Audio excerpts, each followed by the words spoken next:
So good morning. We are about to start the day's proceedings. Are you receiving us loud and clear? I am receiving you, but not exactly loud and clear, Mr. Steen. Could you go a little near your microphone? Yep, I can. It's unusual for me not to be loud and clear. So if I may begin. Of course. And can I say that if at any appropriate moment during your submissions you wish to take a break, please do so. Thank you, sir. So as we know, the actions of the Post Office, Fujitsu and the Department of Business has brought shame and disgrace into the long and previously respectable history of the Post Office. It seems that people within the Post Office did everything possible to protect the reputation of the Post Office, and whilst doing so did everything possible to destroy the reputation of their own staff. The Post Office broke people. They broke good, honest people. Some did not survive. It's almost impossible to believe that here we are in a public inquiry speaking about the Post Office, the staple of the community, the focus of where people live near their homes. It's like finding out your grandmother's a criminal. Now, whilst of course this inquiry be looking at the Horizon computer system, its procurement, its failures and faults, in truth, this inquiry is about human decisions, human fault, and human culpability. Chair, last week we sent our written opening submissions to the inquiry, and I don't propose to repeat the detail which we already set out before you in some 65 pages. Our clients gave evidence before you in the human impact hearings earlier this year. Those who felt unable to relive their traumatic experiences, giving live evidence, had key passages from their statements read into the record by Mr. Enright or myself. The human impact evidence which the inquiry has received has been powerful and moving. And we wish to acknowledge the bravery of those who have relived their experiences through the preparation of witness statements, and in many cases, telling you in person about what has happened to them and their families. It is clear from the Phase 1 evidence that this was a scandal which went on for 20 years. It started with the rollout of Horizon in 1999 and continued until it was finally exposed in 2019 in the High Court litigation. That was only as a result of our clients taking a stand against what was then described as the nation's most trusted brand. Not only did this scandal last for a generation, it touched all four corners of the United Kingdom. In Northern Ireland, Deirdre Connolly was the sub-postmistress in the town of Strabane in that part of Ireland, just south of Londonderry on the banks of the River Foyle. She said it was her forever job. In 2009, the Post Office area manager asked her if she would take on 2 outreach offices in rural communities.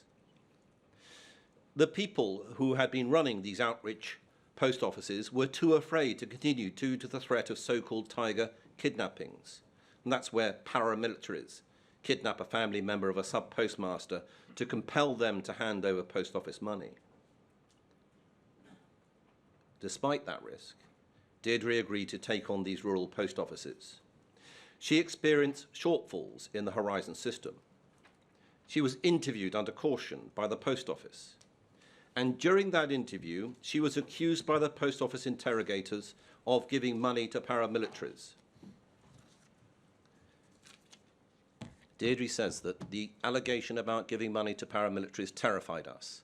We felt like we had to pay the post office or risk death. In Scotland, Chris Dawson was a sub-postmaster of Pitlochry sub-post office. That's just south of the Cairngorms National Park. Post office auditors accused him of a shortfall of 17,500. Post office bully boys interviewed him under caution in his own living room, whilst his wife and child were cowering upstairs. He was suspended without pay for 6 months before being forced to resign. Chris says, "I lost my livelihood, my business, my marriage, my home and my reputation.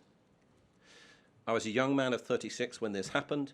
I had my whole life ahead of me. I was ambitious, I was driven, and all of this was taken from me through no fault of my own." Mr. Dawson's mother went into hospital on the day he gave his human impact statement, but passed away before she could see his evidence before you and this inquiry. In England, Sue Palmer was the postmistress of the Grange Post Office in Rayleigh, Essex. She was prosecuted by poll by the post office for theft and fraud. She fought the charges, and after a 3-day trial, she was acquitted. Despite this, she lost her position, her business and her home, and her plight continues.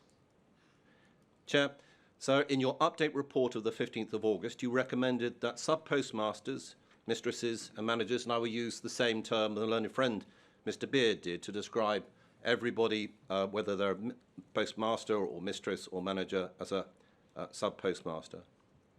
On the 15th of August, you recommended that sub-postmasters such as Miss Palmer, who are prosecuted and acquitted, be provided with an enhanced interim compensation payment.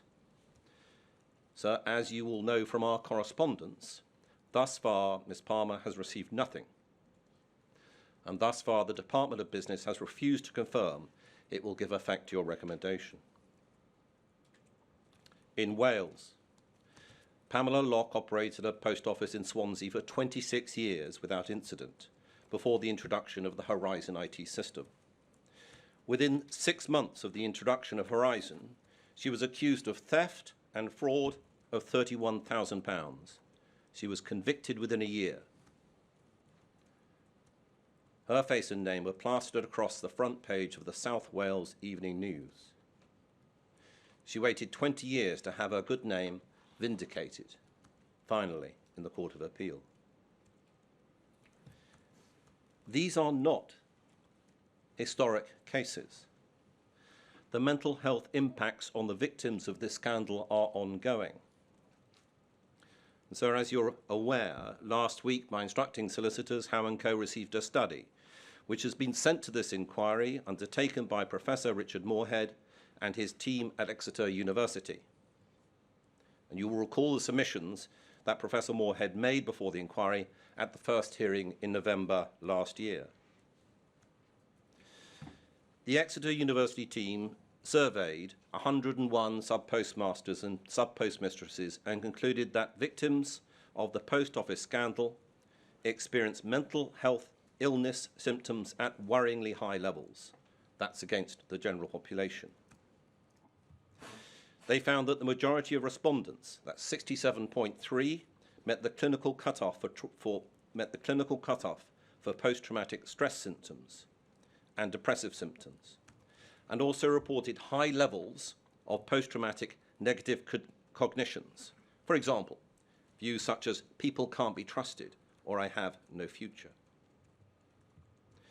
What is particularly relevant is that the levels of post-traumatic stress and depressive symptoms found in sub-postmasters are significantly higher than in members of the UK Armed Forces personnel at 4.8% and 3.7% for PTSD and major depressive order, respectively. The corresponding figures for frontline workers in the UK during the COVID pandemic are 2% and 27%. This shows that the damage that Post Office has inflicted on our clients is very substantial. The Post Office, we suggest, must bear this in mind when apologising personally and locally to each and every one of their victims, which is something we say they must do.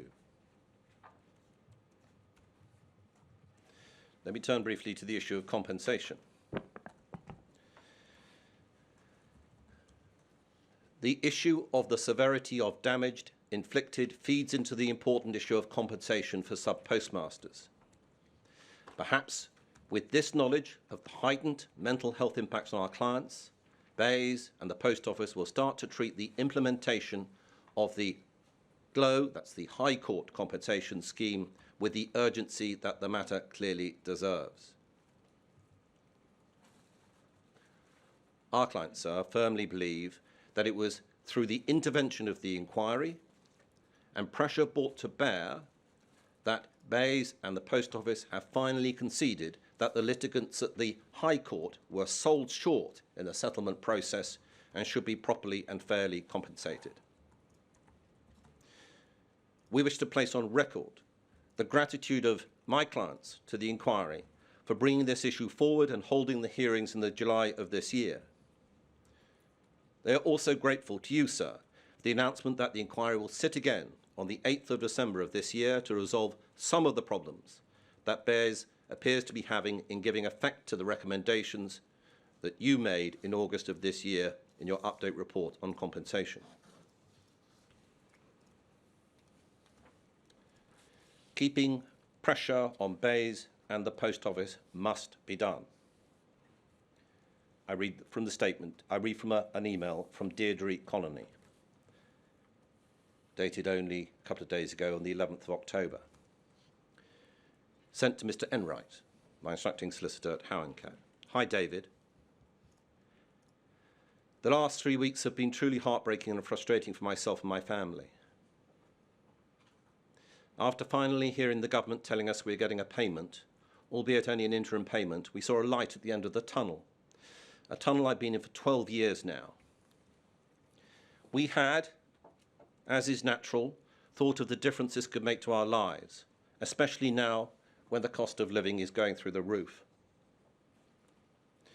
To then be told completely out of the blue, not by the government but through the JFSA, that's the Justice for Subpostmasters Alliance, that because someone has now 12 years later deemed my case complex, I am now not getting any interim payment.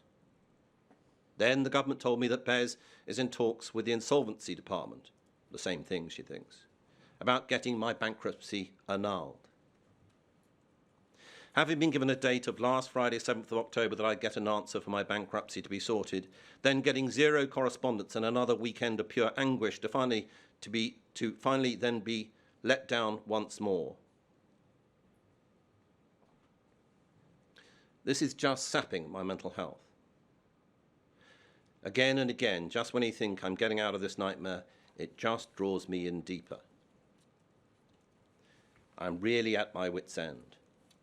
I can't begin to tell you how much I need this to be over.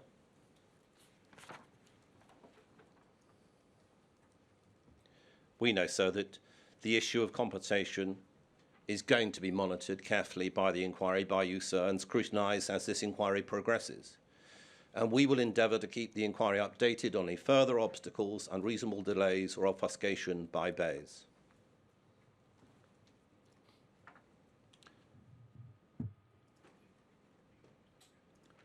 Nobody, as yet, has been held accountable. Aside from the issue of compensation, our client's greatest wish is for the inquiry to uncover who was responsible for the abuse and suffering that was inflicted on them, and to have them exposed and brought before the criminal courts, where, with true irony, they will receive better treatment than our clients ever did when they were unfairly prosecuted. It remains the case that, notwithstanding the enormity of this scandal, not one individual within the Post Office has been held accountable, responsible, or otherwise censured. Our clients' lives and reputations have been ruined by this scandal. They need to know that those who are responsible for these tragedies will be held to account for their actions. That is one of the ways that this public inquiry will be able to afford a degree of closure to them. We turn to the High Court judgment findings by Mr. Justice Fraser. They are the starting point. The terms of reference of this inquiry state that the inquiry will draw on the findings made by Mr. Justice Fraser from the Bates and Others versus Post Office Limited group litigation. And in particular, no doubt we're paying particular care and attention to the judgment number 3, common issues, and judgment number 6, horizon issues.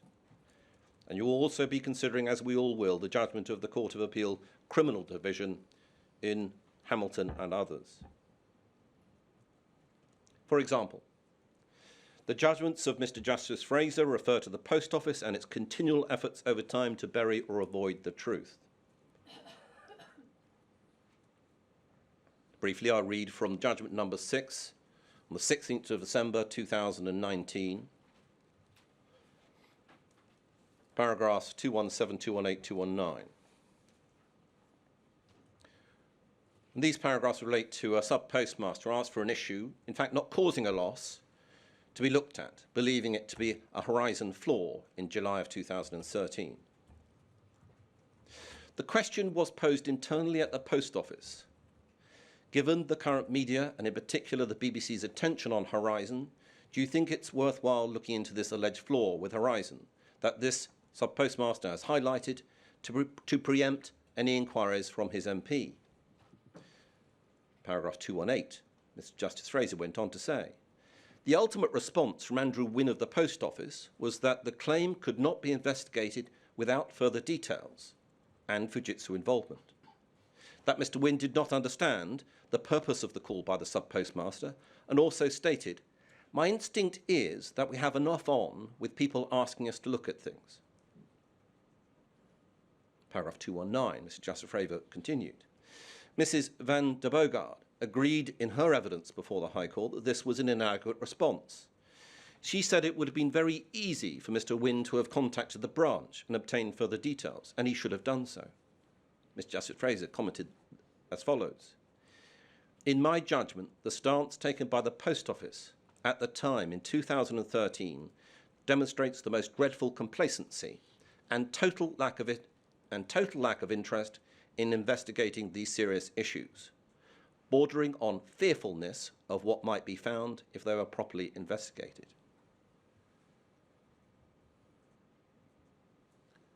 So Mr. Justice Fraser was there talking about events that relate to the evidence of and concerning matters that touched the Post Office and a sub-postmaster in 2013. But that is not all. In judgment number 3 on the 15th of March 2019, Mr. Justice Fraser confirmed the attitude of the Post Office even at that time in 2019. Paragraph 8. The different claimants all had different experiences with Horizon over different periods of time. However, there is at least one common theme. At the time, these accounting shortfalls that came to the notice of the Post Office were pursued as exactly that, shortfalls with the relevant claimants. The Post Office's stance, both then and now, was and is that the claimants were responsible for these shortfalls and that the shortfalls represented actual amounts of money missing from the claimant's accounting. Mr. Justice Fraser continued and said, an alternative way of putting what may amount to the same point, but using the approach of the pleadings, is that the Post Office maintains it is for individual sub-postmasters to prove that the shortfalls were not their individual responsibility, and failing proof of that by an individual sub-postmaster, then the shortfalls were their individual responsibility, and the sub-postmaster in question would have to pay the relevant sum to the Post Office and face the consequences. We are not talking about historical examination of evidence, as the litigation in the High Court only a couple of years ago tells us. The attitude of the Post Office continued right the way through. Now, the settlement in the group litigation prevented Mr. Justice Fraser from ultimately resolving the degree to which either or both Fujitsu and the Post Office, or expressly or constructively, knew exactly what and when. This inquiry will be considering the settlement in the later stages of its investigations and looking at whether the Post Office and BES deliberately and cynically used the prolonged litigation to try and break the will of the 555 litigants and therefore empty the pockets of their investigation funders in an effort to limit the damage to the Post Office. The findings of Mr. Justice Fraser are vital to this inquiry. It is important that the institutional core participants understand that a line has been drawn, The findings made by Mr. Justice Fraser are detailed and comprehensive. They have not been appealed, and they stand as the basis upon which this inquiry was set up and on which it proceeds. Fujitsu and the Post Office must understand that any attempt to seek to go behind the judgments cannot be permitted.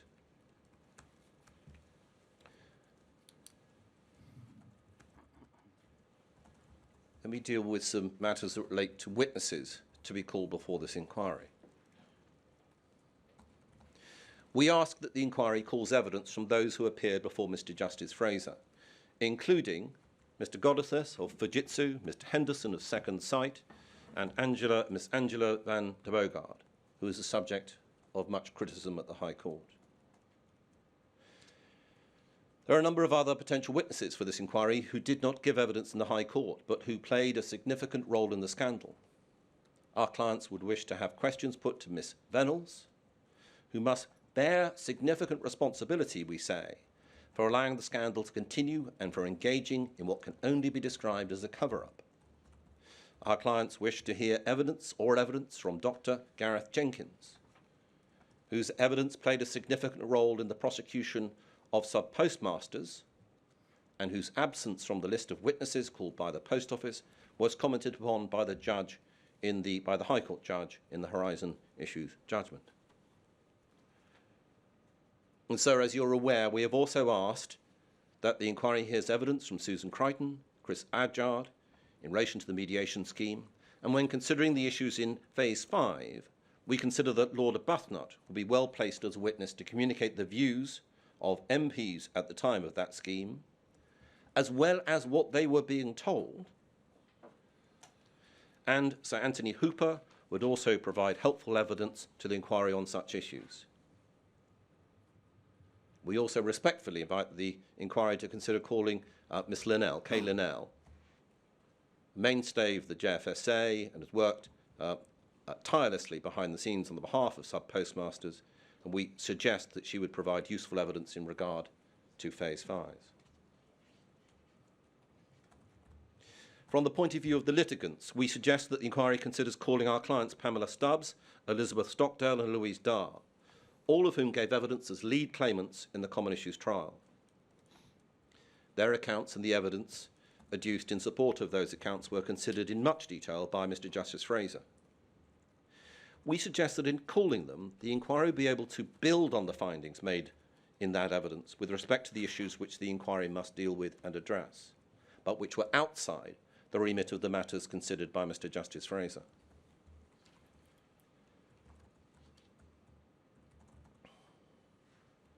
Let me turn now to deal with three aspects of this scandal which are truly remarkable: the abuse of power, criminalisation of Subpostmasters, and the position taken in the litigation.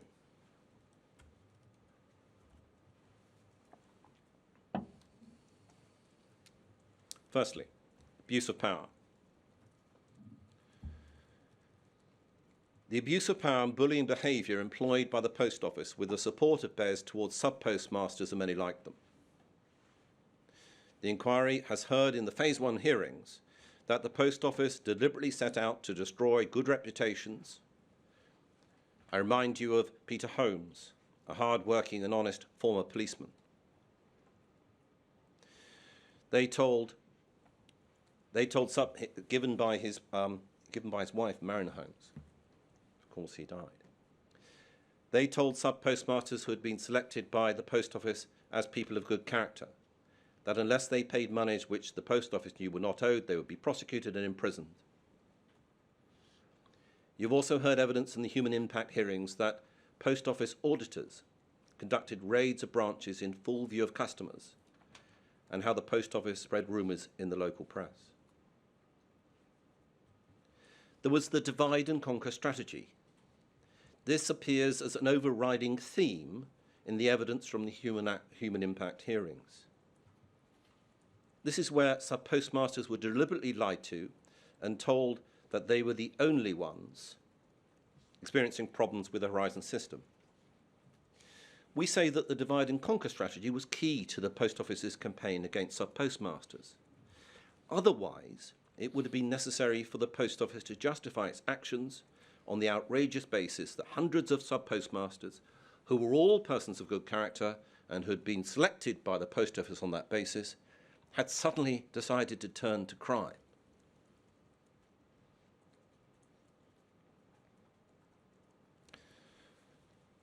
The criminalisation of sub-postmasters. The second remarkable aspect of this scandal is the use of the criminal justice system by the Post Office to criminalise hard-working people dedicated to serving their local communities. I represented some of the many appellants in the Court of Appeal whose convictions were overturned. Those appeals arose, as you well know, sir, as a result of a CCRC referral following the findings made by Mr. Justice Fraser in the group litigation.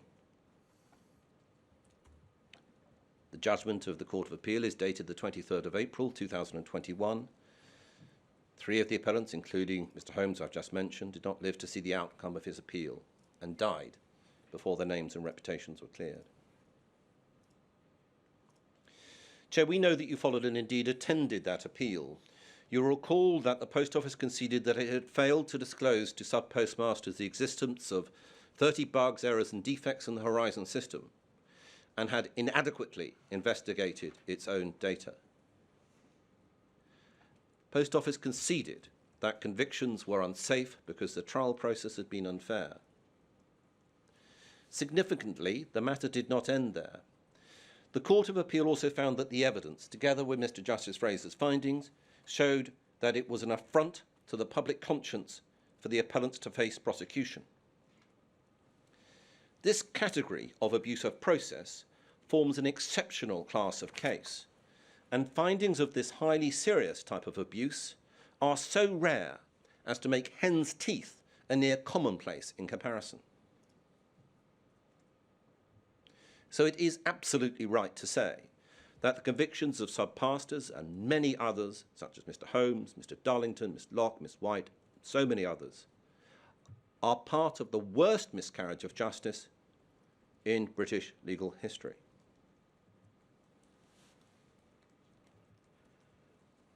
So, as you know, I have some experience working in public inquiries. There's a tendency, I suggest, with public inquiries to sympathise with accounts given by victims, to feel very sorry for what has happened to them and what has been brought to their door. That sympathy, on occasions, can sometimes cloud the consideration of their evidence. We need to remember the evidence from our clients tells us collectively and over time, and over the time of the Horizon systems operation, that bugs and errors encountered in the system were common. Their evidence tells us that because those bugs and errors were so prevalent, the sub-postmasters had to routinely cope with them by adding their own money to make the system balance. And you will recall the evidence that this meant that many had to borrow money from friends, family, or loan sharks. The evidence from our clients also tells us that the helpline was useless, often knowing less than the sub-postmasters. Our clients were told that the Horizon system was fine, and if there was missing money, it was their fault and their responsibility to make up for the loss and make it balance. Sub-postmasters who had worked at their branches before the installation of the Horizon system said that these errors and balancing issues did not happen before Horizon. So where were all these errors and bugs coming from? What within the Horizon system was going wrong? The High Court never had the chance to establish all of the bugs and didn't hear from all of the witnesses, as the matter never went to a final resolution. But our clients have given evidence before you, and they provided solid evidence of multiple bugs and errors. Is it really the case that Fujitsu is saying they weren't aware of it, and that they truly did not know about them? Did they get worse after the Horizon system was in operation for some time? It seems possible that part of the answer to these questions might be that the postmasters did report them, but not all of them, because the help desk was designed to put them off and told them it was their fault and they must pay up. Once you're told that repeatedly, imagine the effect. Other questions arise from our client's evidence in the earlier phases hearings. Why would some sub-postmasters have big errors and some have small errors? Well, the Horizon system doesn't make decisions. It doesn't decide to make the error high for one person and not another. It's a machine. For some, sometimes the error will be small enough but would mount up into thousands, and for other sub-postmasters, the error would be thousands in one time.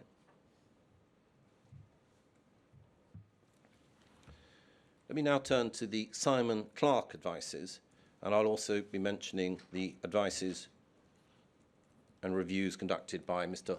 Altman of King's Counsel. As a result of the Simon Clarke advice, or advices, the Post Office did stop prosecuting. And because there was then no police involvement and no CPS oversight, there was no formal investigation in that sense into what happened next. Now, this is part of the effect of what happens when the Post Office is its own prosecutor. The Post Office prosecutors, the Post Office experts, had been aware that sub-postmasters said the system was in error. And I'm going to take you, sir, to some quotes from the Simon Clarke advice of the 15th of July, and hopefully we can have it on our screen. POL 406798 at page 2, paragraphs A to D.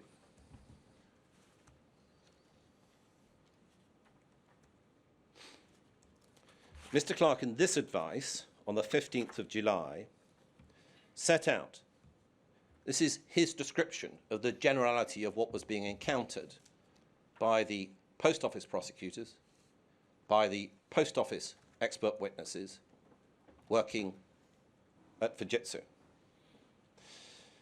What he said was this: the defendant will raise issues attacking Horizon, suggesting in general and often ill-defined terms. So do you have this on the screen?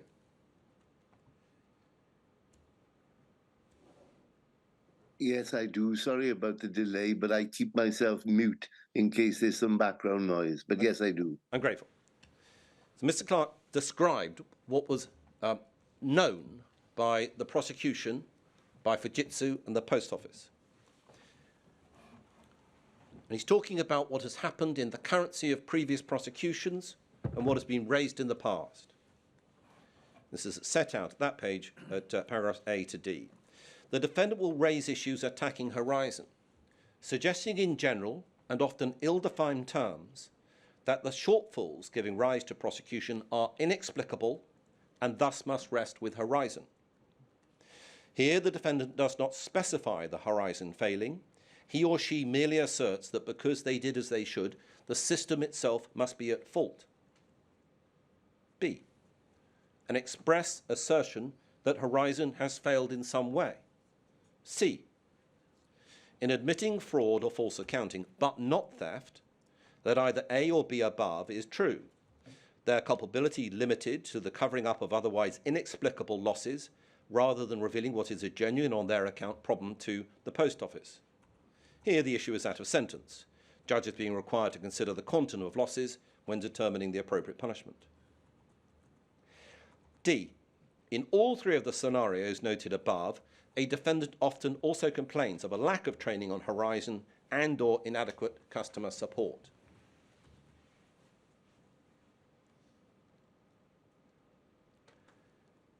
The Post Office prosecution team, Fujitsu's experts, all had consistently, from people that were being prosecuted, the ingredients of what was going wrong.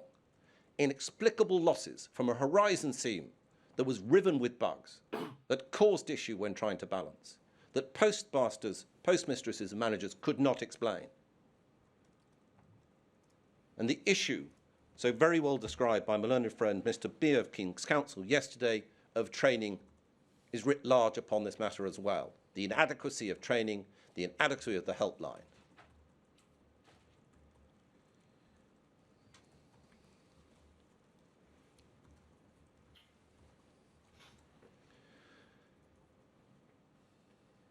But although Mr. Jenkins, Dr. Jenkins and others was in a position to consider what so many of the people who are being prosecuted were saying, fatally, he was Fujitsu to the core.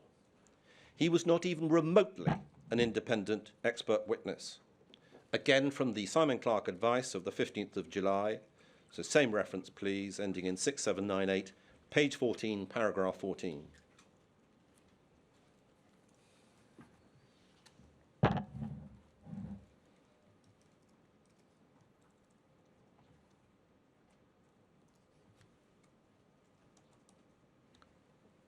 I can't see on my screen. Is that page 14, paragraph 14?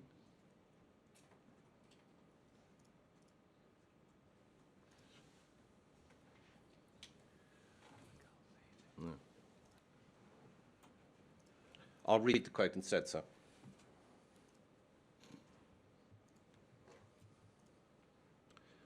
Mr. Clark set it out this way.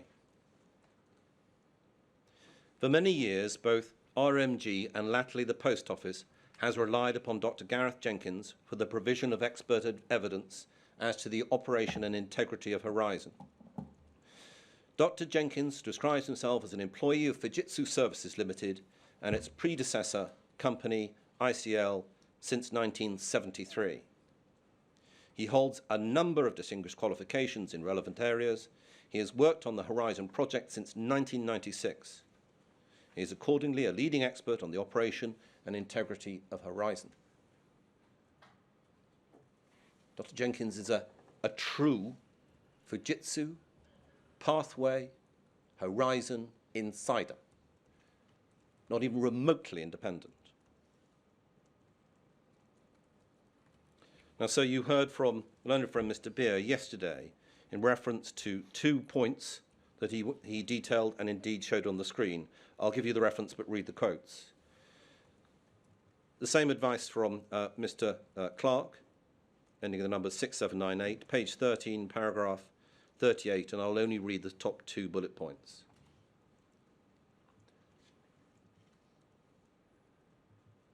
Mr. Clark set out the fact that Dr. Jenkins failed to disclose material known to him, but which undermines his expert opinion.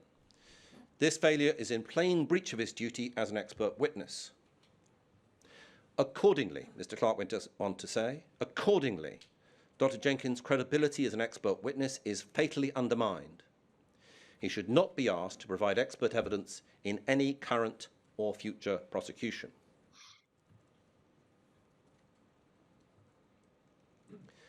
But, sir, as you are aware, this is not all that has been written about the position left after the Post Office had been made aware by Mr. Clark about the issues, the serious issues concerning Dr. Jenkins.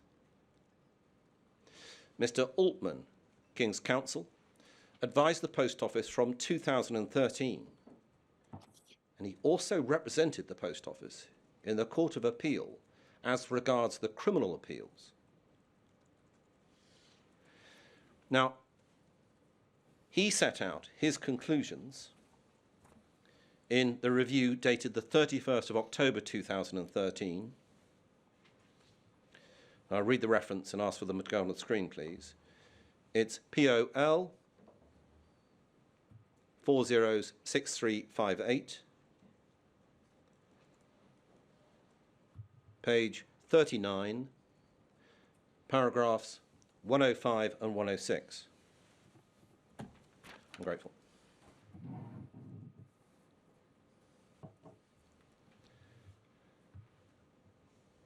Just as a reminder, this is October 2013. Mr. Altman, King's Counsel. It may be thought that Pohl's prosecution role is anachronistic and highly problematic in light of recent events. Its prosecution role today is certainly based upon the historical protection afforded to the Mail, which I assume was itself founded upon the historical importance of protecting an important means of communication and commerce. The role today is couched in terms of guardianship and the protection of assets, integrity and reputation. We may want to remember those words. However, the recent events have to be seen in their proper context. The serial non-disclosure of relevant material occurred in circumstances in which the Post Office asserts that it and its advisors were wholly unaware that there might be disclosable material information, and so, whatever the reason, were not placed in a position whereby they knew of its existence and could deal with it appropriately.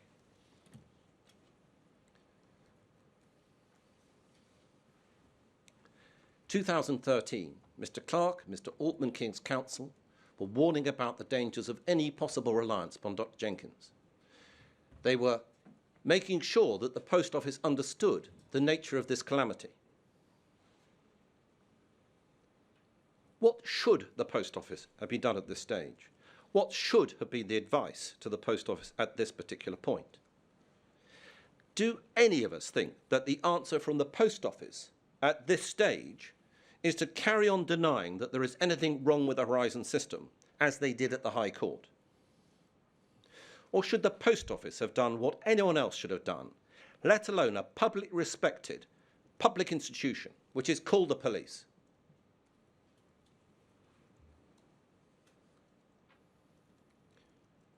We also wonder whether the paragraph 106, where Mr. Altman is setting out, no doubt from his instructions, the serial non-disclosure of relevant material occurred in circumstances in which the Post Office asserts that it and its advisors were wholly unaware that there was disclosable information. Does that set up what we are going to hear through this inquiry? The Post Office casting blame upon Fujitsu, and no doubt an Indonesian war backwards from Jitsu to the Post Office, saying, yes, they did, they knew all about it, it was their decisions. Well, we are not helped by the written submissions made by the Post Office, who haven't set out their position on such matters. What we do know is that the Fujitsu experts and staff members were uniquely placed to consider and investigate what was wrong with the system. The Post Office investigators, the Post Office prosecutors, they also knew, and the Post Office knew, from repeated information from the sub-postmasters that the system did not work properly, but no one listened.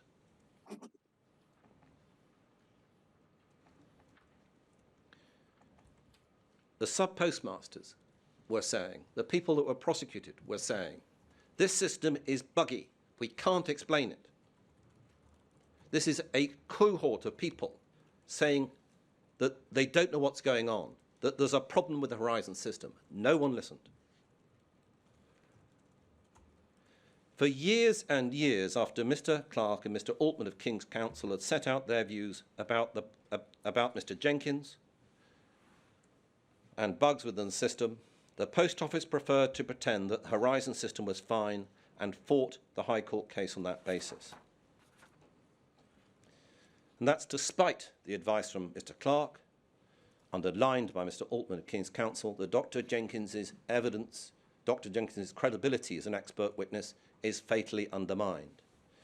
And, as Mr. Clark went on to say, he, Dr. Jenkins, should not be asked to provide expert evidence in any current or future prosecution. Well, that's pretty clear, isn't it? That should put pay to any input that Dr. Jenkins should have in any proceedings in the future. But no. The Post Office chose to use his evidence as a source of evidence before the High Court. Let's just pause and remind ourselves. Mr. Justice Fraser was not in a position to know, understand, think about, take into account what was being said by Mr. Clark or indeed Mr. Altman. That was not before him.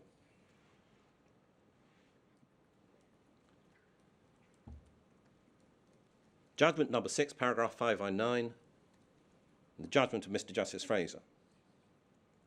When the Post Office served its evidence of fact, There was no witness statement from Mr. Jenkins, although many of their witnesses relied upon him as their source of information. He was referred to very often, and he obviously knew a great deal about Horizon.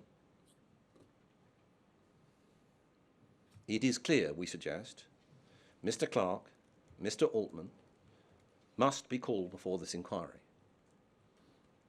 We need to hear from them what they were told, what instructions they had, what material they were provided with over the time of their involvement with the Post Office, and their reviews and advices as regards evidence. We need to know why it was at the Court of Criminal Appeals there had been disclosure of the Clark advices, but as far as we are aware, at that stage, not disclosure of the reviews or advice from Mr. Altman, King's Counsel, who of course was prosecuting or responding on behalf of the Post Office at the Criminal Court of Appeals.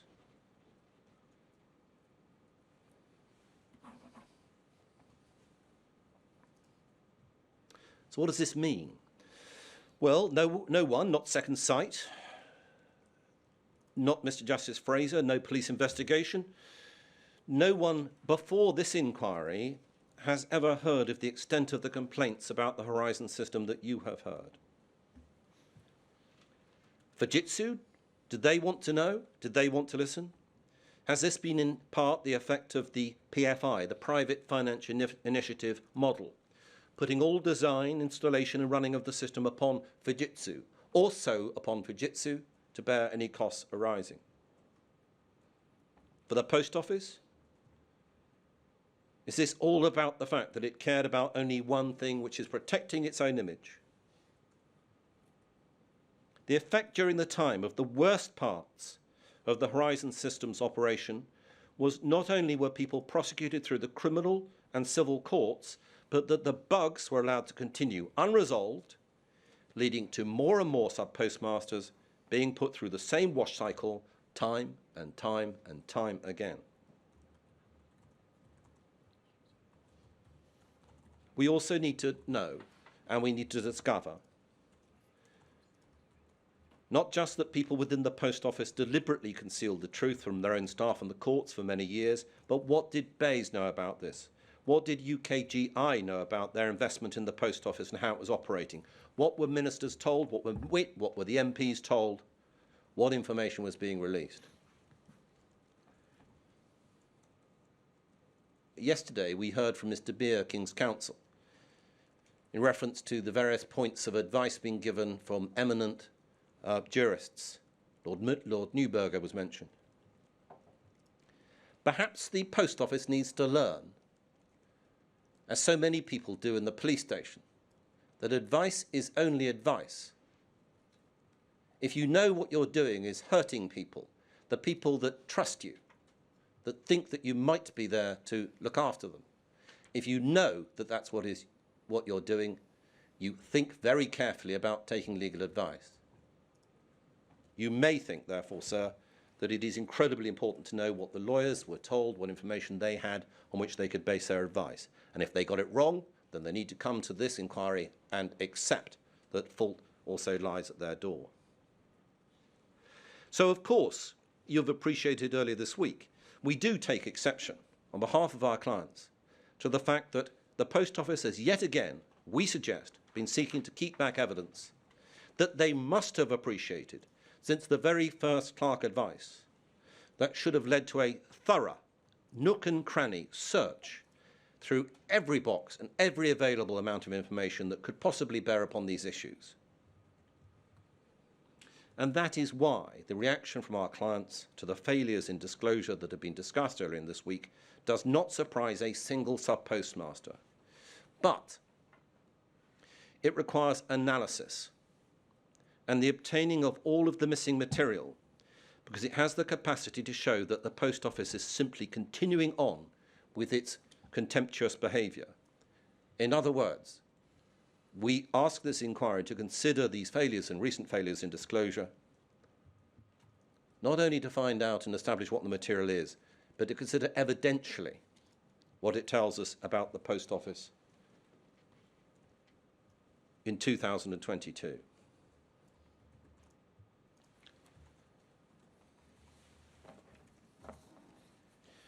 touching upon one matter that appears in the opening statement on behalf of the Post Office. I'll read its relativity reference, SUBS 605. I don't ask for this to go on the screen. Reference is made in this document on behalf of the Post Office, dated the 4th of October. Paragraphs 11 and 12. In addition to action points relating to allegations against specific individuals, POL has carried out or is in the process of carrying out internal investigations and reviews of contemporaneous documents to verify other broader points raised by human impact witnesses. These include, for example, alleged conduct by Fujitsu.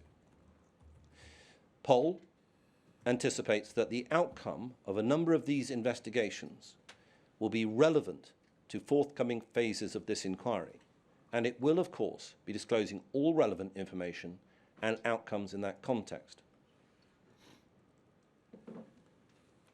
So the Post Office is saying that it is genuinely going to investigate and be carrying on investigation alongside this inquiry. We respectfully ask this inquiry to ensure that it maintains a careful overview of what is going on with the Post Office's investigations. We respectfully ask this inquiry to establish what investigations are currently ongoing, against whom, about what, and when will be the delivery time. We ask, sir, that you take this step because we can see, we respectfully submit, what is going to happen otherwise. Witnesses may be called that are subject to investigations that we don't know about. Reports or investigations, information provided late and too late for this inquiry to see such material and consider it properly.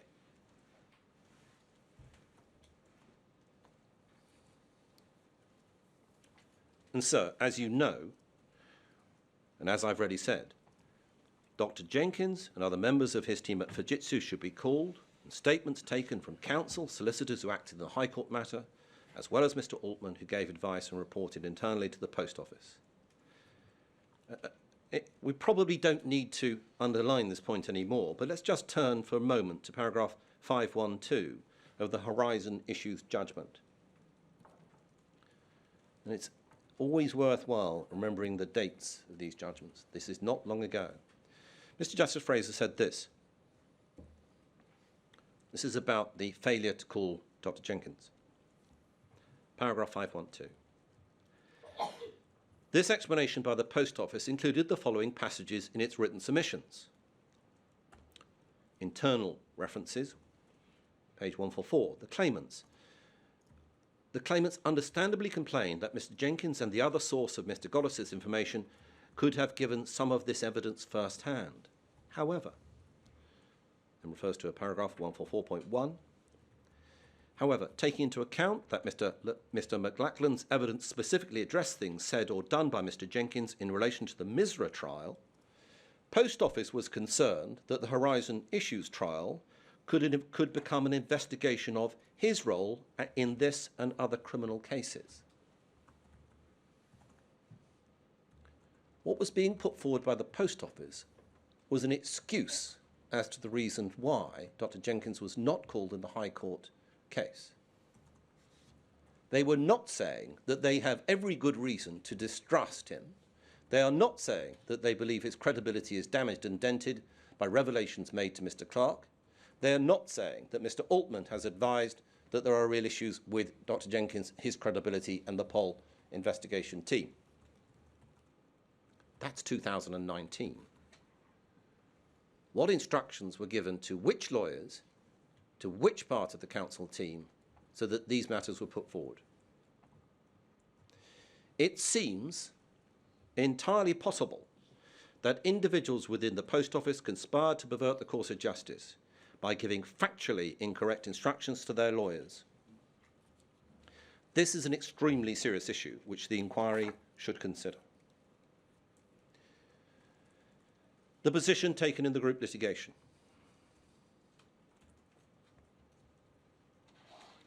The third aspect of this scandal, which sets it apart from all others, is the conduct of the Post Office in the group litigation. Mr. Fraser Mr. Justice Fraser described the litigation as bitterly contested. Throughout the litigation, Post Office maintained that the Horizon system was robust and that none of the 555 claimants had experienced shortfalls or discrepancies in their accounts as a consequence of Horizon.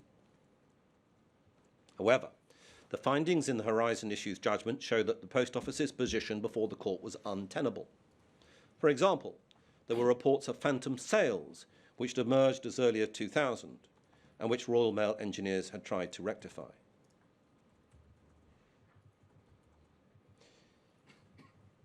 Yet the Post Office apparently unquestionably accepted Fujitsu's views there was no fault in Horizon and the explanation lay in operator error. Mr. Fraser J. also found that there had been problems with Horizon from the outset and that there were 22 bugs which had caused lasting impact. In particular, the RPM bug, receipts and payments mismatch bug, was the subject of a 2010 note produced from a meeting attended by both Fujitsu and the Post Office, in which it was accepted that it could potentially highlight to branches that Horizon can lose data. Mr. Justice Fraser went on to say this. In reference to the material in that note, the identified risk was that there were huge moral implications to the integrity of the system, as there are agents that were potentially due a cash gain on their system. That's from the Horizon Issues Judgment at paragraph 49. Huge moral implications to the integrity of the business. 2010. It is absolutely clear that the Post Office was aware of the failings in the Horizon system and approached the civil litigation in the same manner as it approached complaints by sub-postmasters concerning Horizon, with the primary objective of defending a lie.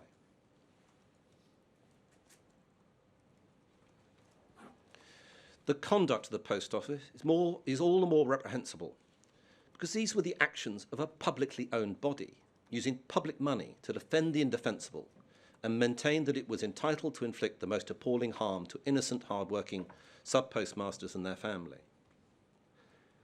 So why was the Post Office so fixated on maintaining the lie in the group litigation and denying entirely justified claims for compensation? Who within the Post Office has made the decision to spend reportedly over 70 million, a figure we draw from the Post Office annual and consolidated financial statements of 2020-21, that money being used to fight the High Court litigants with so much energy? Sorry, Mr. Steen, in the written submissions, which I have before me, I think you use a figure of 20 million. We did so. We've looked at this and we checked it. And this is why we went to the Post Office annual report and consolidated financial statements. In fact, if I'm grateful for you drawing our attention to that again, because we would like to correct that to that figure. Fine. That's fine, thank you. I'm grateful, sir, for you raising it. Who within the Post Office decided that it was a good idea to make an application to the Court of Appeal to recuse Mr. Justice Fraser on grounds of apparent bias?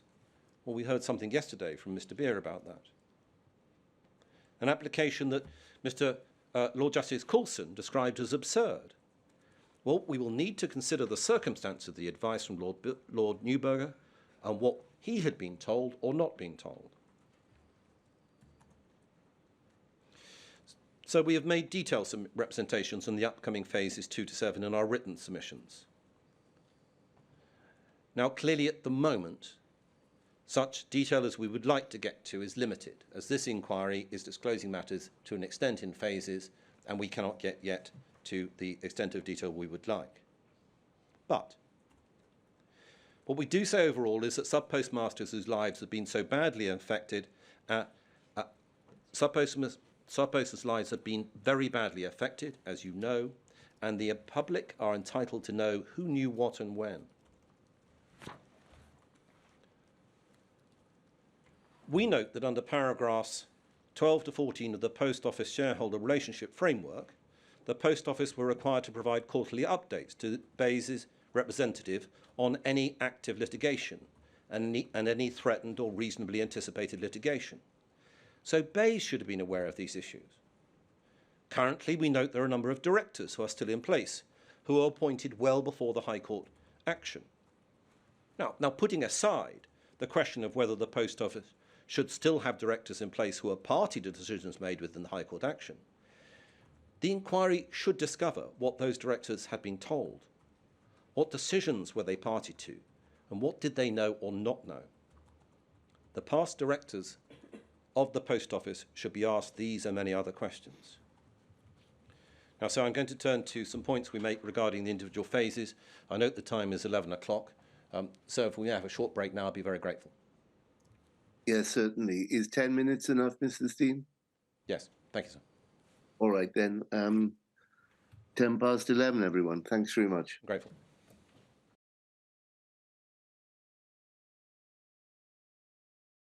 Sir, if you're ready, then I'll restart. Yes, that's fine. I'm very grateful. The Phase 2 evidence demonstrates that the Horizon project was blighted from the outset. It was overambitious in terms of the technology available at the time and poorly thought out. A parliamentary select committee found in 1999 that the project had effectively been a financial quagmire, and after the withdrawal of the benefit agency that year,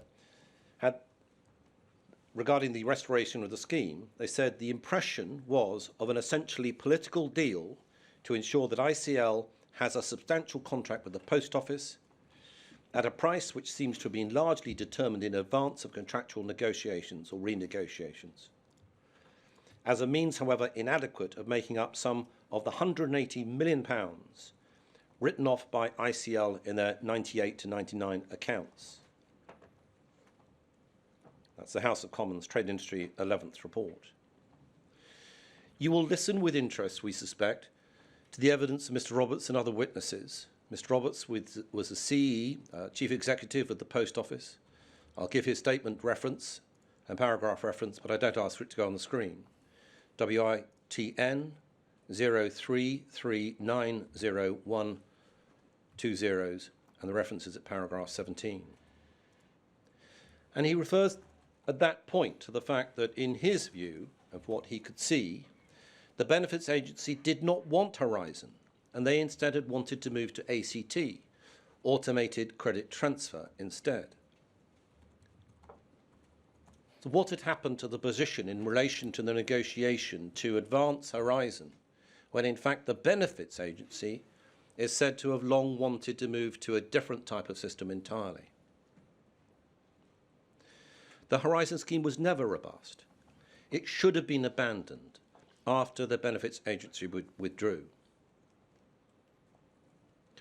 It is, we suggest, no accident that a pared-down system with the financial burden resting upon Fujitsu Pathway meant that this system was going to lose functionality.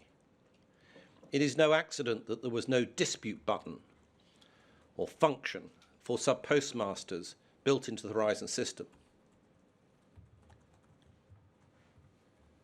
What did the auditors who were charged with investigating shortfalls in Subpostmasters branches, often and too often doing so in a thuggish manner, did they have anything near the requisite levels of technical knowledge to make informed decisions about the system?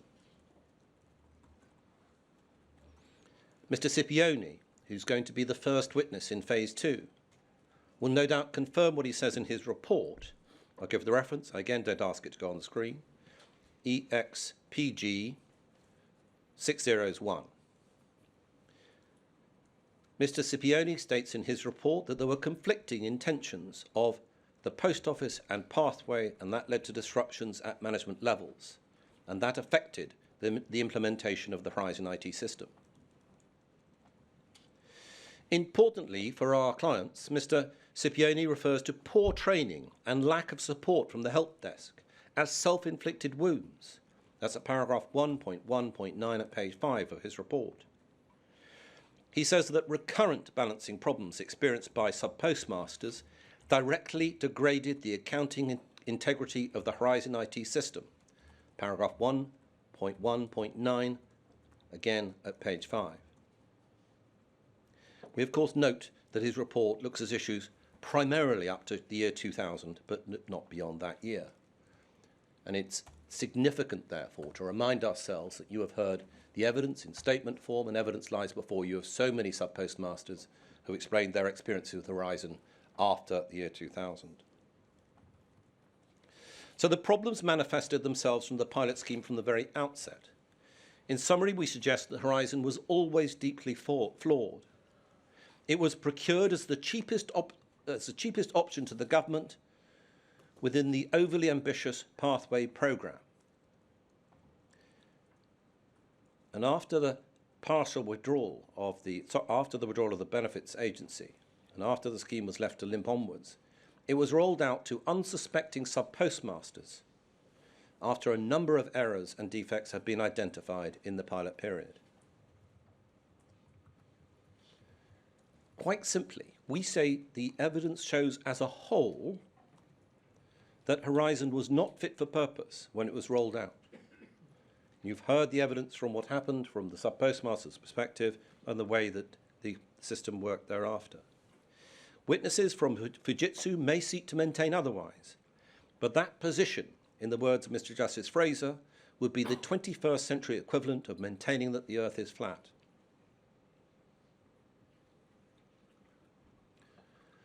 In Phase 3, the inquiry will consider the issue of training. So you have heard very many accounts of sub-postmasters in the hearings to the effect that the training that were given on Horizon was woeful. One example arises from the group litigation. Pamela Stubbs, who we represent, gave evidence in the High Court on the extent of training that she and her assistants had received. She had 1 day of training in a pub about 2 weeks before Horizon was installed in her branch. Her assistants each had half a day. The training did include balancing for her, but did not include shortfalls, or how to get to the root cause of them, or how they could be disputed. And she was simply told she should contact the helpline for any help or advice on any issues experienced at the branch. We turn to the helpline. The helpline was unable to assist sub-postmasters when they reported shortfalls. Mr. Abdullah, another lead claimant who gave evidence in the Common Issues trial, gave evidence on this point before that court, and said that he would contact the helpline about 6 or 7 times a month, and was shocked at the inadequate support. He would often experience shortfalls on the days when he would perform balances, but could rarely get through to the helpline on these occasions. He thought the advisors were informed and would often give the impression of reading off a script, even his area manager could not help, and he was told by his area manager that he should just pay the shortfalls and wait to see if a transaction correction was issued in his favour. You will be interested, sir, we respectfully suggest, in the question of whether there was a script for the helpline advisors. Did they have standard answers? What did those answers contain? What was the motivation behind them? Those scripts, if they exist, or directions or guidance in whatever form, should be considered if they can be found, and evidence taken from helpline advisors as to what it was that they would say and how they would deal with matters, what training they had. It emerged in the Common Issues trial that the only way a sub-postmaster could dispute a discrepancy was via the helpline. Importantly, it came out in the group litigation that if a sub-postmaster decided to settle centrally, and so you recall hearing about that matter from Mr. Beer yesterday, if a sub-postmaster decided to settle centrally, the disputed sum was treated by Post Office as a debt owed to Post Office by the sub-postmaster. It would then be subject to debt recovery procedures. So the only route to challenge Horizon was through the helpline. But the helpline did not operate in a way that enabled disputes to be resolved. Elizabeth Stockdale and Pam Stubbs gave evidence before Mr. Justice Fraser on the failure of helpline to investigate disputed shortfalls. The procedure adopted by the helpline was simply to do nothing. And Mr. Fraser J. said this at paragraph 558 in the Common Issues judgment. It is therefore the case that on the evidence before me, the helpline did not operate for the lead claimants in the manner that the Post Office contended for. What was presented to the court by the Post Office in respect of disputes notified to the helpline show that for the first part, initially the sub-postmaster in these individual cases was told they would have to pay the shortfall. Even when persistent, all that would happen is the sum would be settled centrally. And after a period of weeks, the sub-postmaster will be chased for the Post Office by the Post Office for that sum as though it were a debt. There is a pattern, we suggest, in the evidence that shows that the helpline may have been deliberately obstructive. Now, Mr. Scipione states in his statement and his report that the support system theoretically had 3 levels through which help could be provided to a sub-postmaster. But the evidence from the sub-postmasters is that they only got to the first level, and they weren't aware, except in very rare occasions, that there were other levels which matters could be pursued. A stark feature of the human impact hearings was evidence of the seemingly routine practice of telling sub-postmasters that they were the only ones who had experienced shortfalls. This seems to have been a centrally coordinated approach. Immediately after the judgments had been handed down in the criminal appeals, I recall very well speaking to an appellant who in tears was repeatedly saying, I thought I was the only one.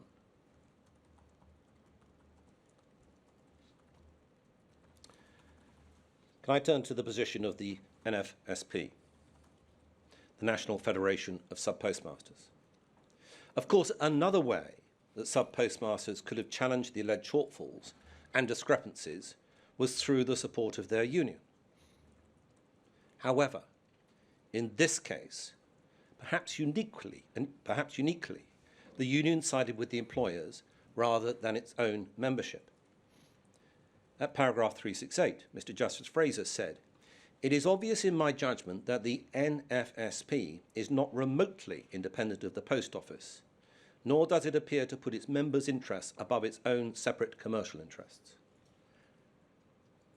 This is an appalling state of affairs for any representative body. You'll recall that our client, Wendy Martin, has stated she received enormous help from the Communication Workers Union, of which she wasn't even a member.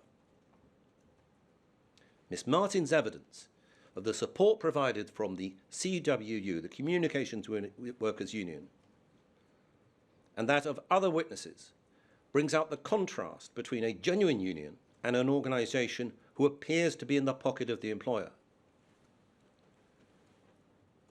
Our clients hope that there is some sort of explanation to account for what appears to be a union who is dancing to the employer's tune.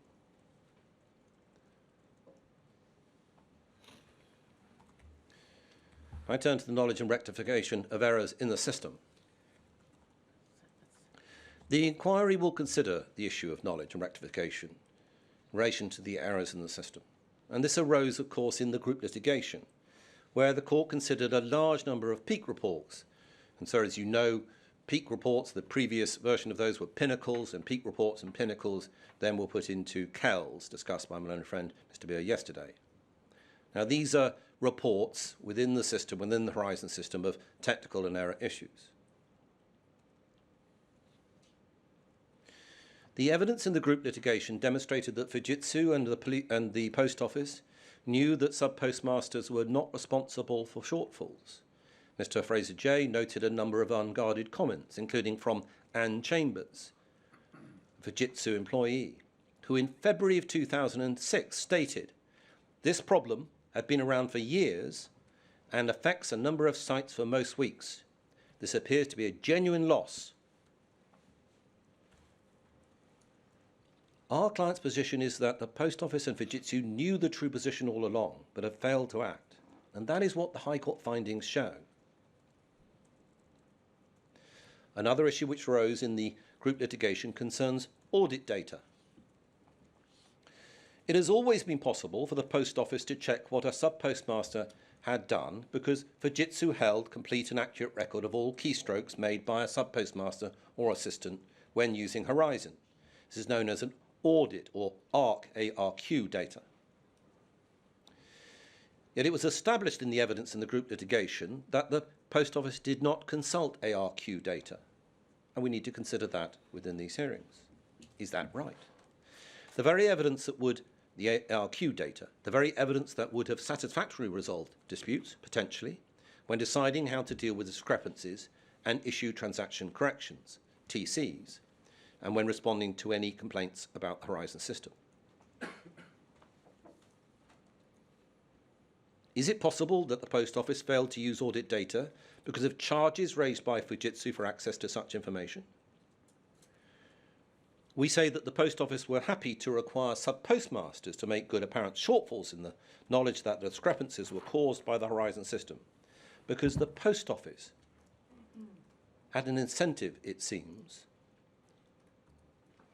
to avoid paying Fujitsu to investigate or rectify errors causing shortfalls.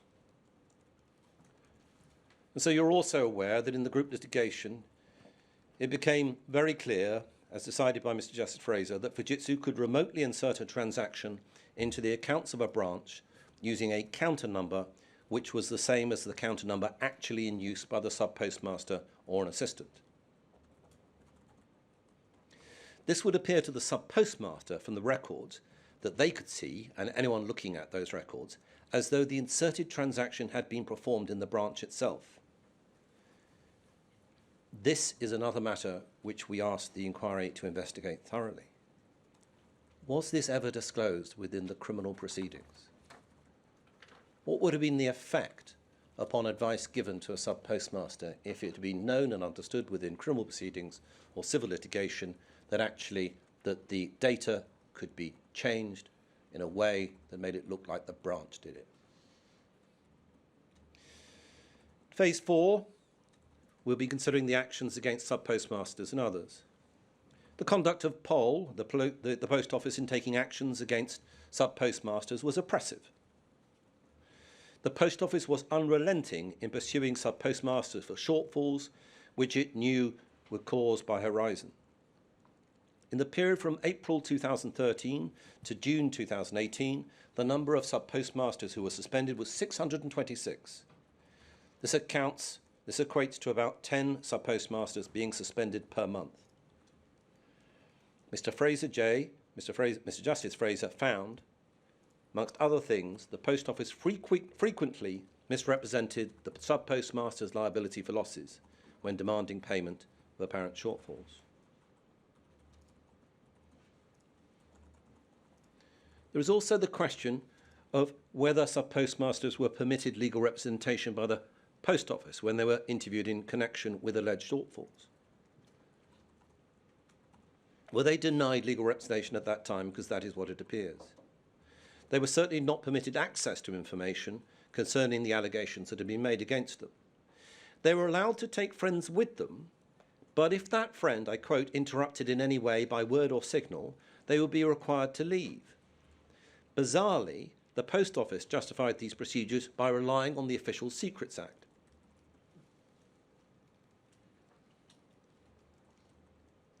The Post Office appears to have sought to cover up its actions even at the point of suspending a sub-postmaster. For example, Mr. Justice Fraser accepted the evidence of Pamela Stubbs that the temporary sub-postmaster who replaced her was told to destroy all documentation in the branch that related to her appointment. Mr. Fraser J. also found that the Post Office had deliberately destroyed all of Elizabeth Stockdale's documents after she had been suspended.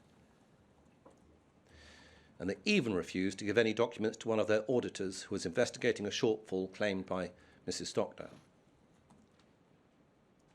In addition to the rate of suspensions and terminations, the Post Office prosecuted sub-postmasters at an alarming rate. Mr. Beer, King's Counsel, told the inquiry in February that between 2000 and 2015, the Post Office brought a total of 844 prosecutions, resulting in 705 convictions. Sometimes the Post Office brought POCA proceedings, going after what they're suggesting is the money lost. claims against those convicted, allowing to seize assets and bankrupt people.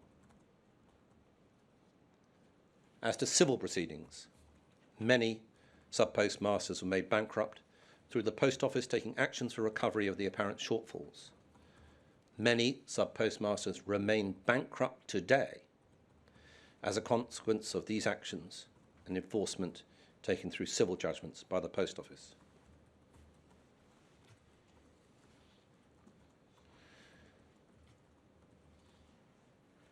Were these actions taken as part of a cohesive policy against sub-postmasters by the Post Office? Certainly it seems that those actions were applied on a uniform basis throughout the Post Office. Some of the procedures described emanated from the modified sub-postmaster contract. Is it possible that the Post Office had a policy or policies which directed these actions being taken against sub-postmasters? We ask that we keenly consider the question of whether policies exist and their disclosure, if they do exist, within the Phase 4 hearings, and who is responsible for creating such policies, guidance, or documents that relate to the way that matters are taken against sub-postmasters. And of course, we anticipate that the culprits might not be forthcoming in disclosing material which might be considered reputationally damaging. And that again is one of the reasons why we are more than keen that this inquiry is rigorous, as you have said you will be, in ensuring that the Post Office, Bays and Fujitsu comply with any request made of them.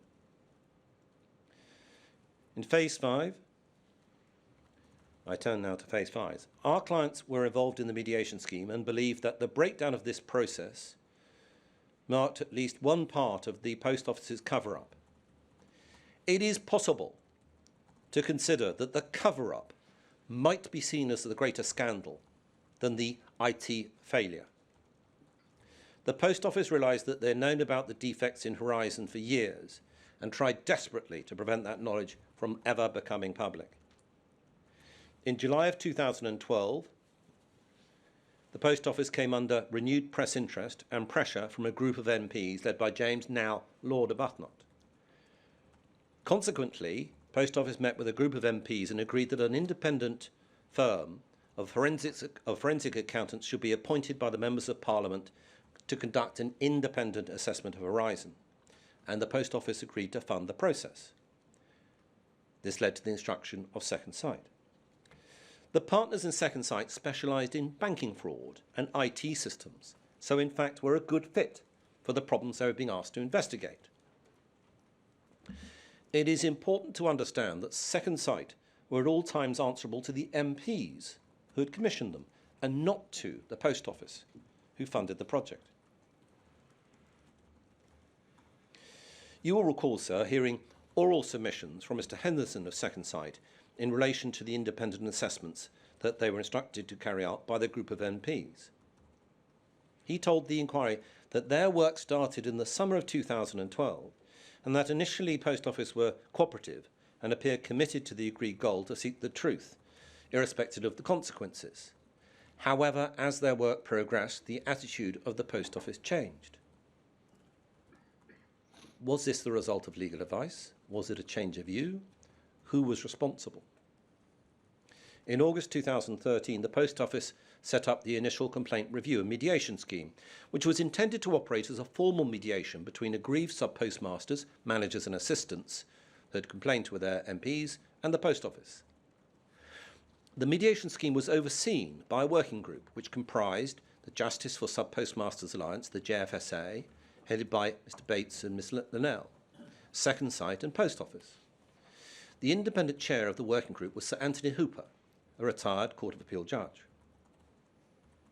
Unfortunately, the scheme floundered in November of 2013 when Susan Crichton left the Post Office. She was the internal legal advisor who had instigated the process. Miss Linnell, who we represent, met her by chance once in Birmingham and was impressed with what she heard from Miss Crichton as to her wish to be collaborative and her problem-solving approach to the process.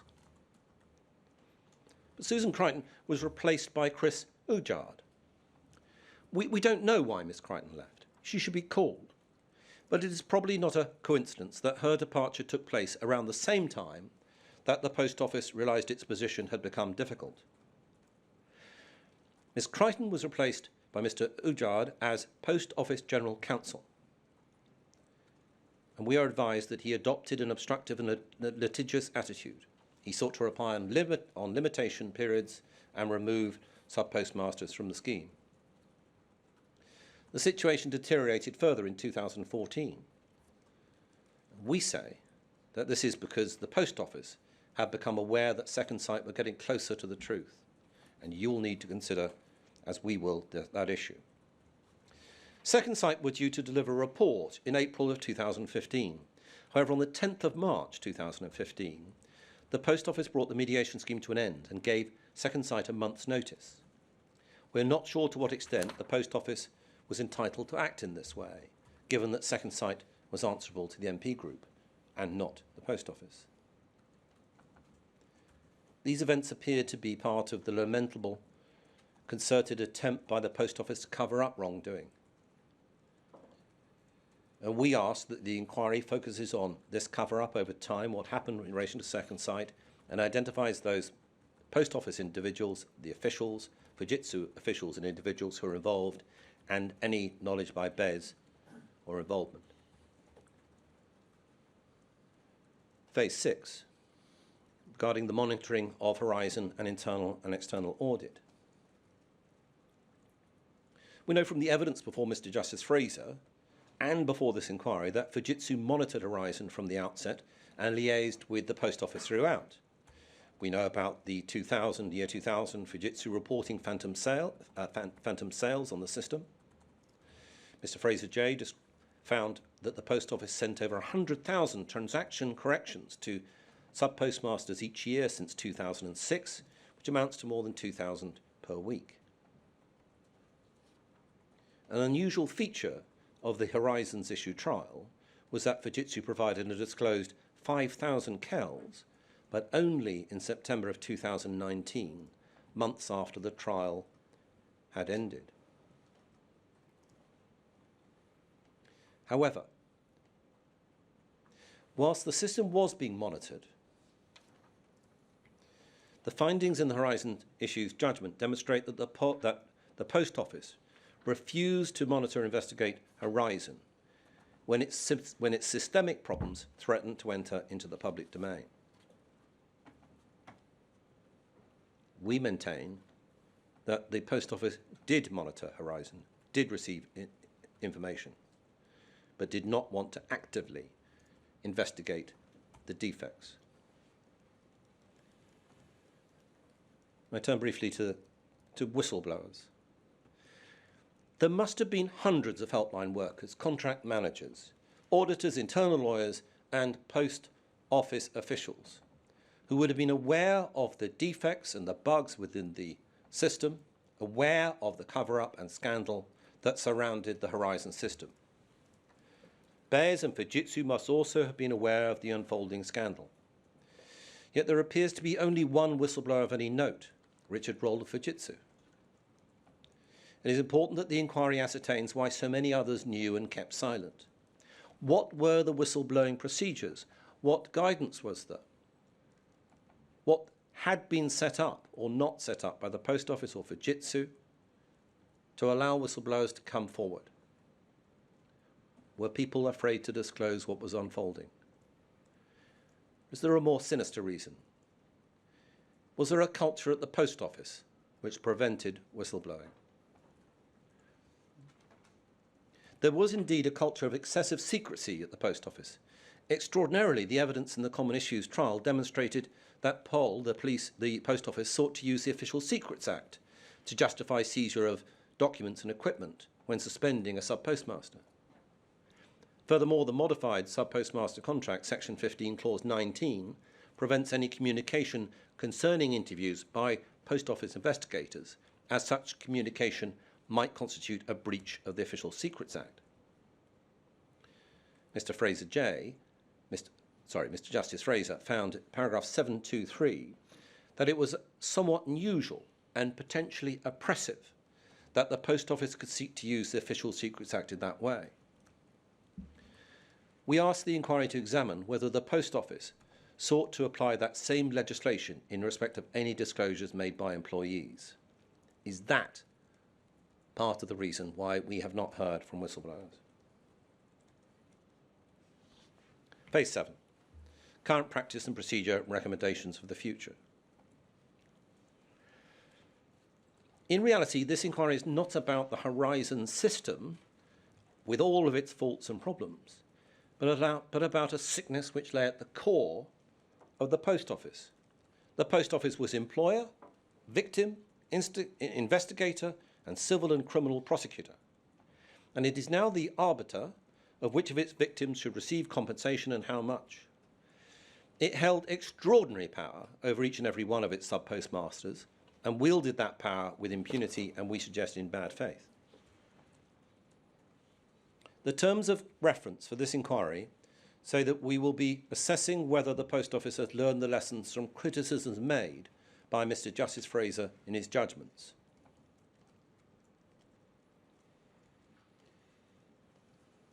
Our clients are very concerned that all that has changed within the Post Office is that Paula Venels, Angela van der Voogd and others have been found out. It is important that the inquiry delves into the issue of whether there has been real cultural change.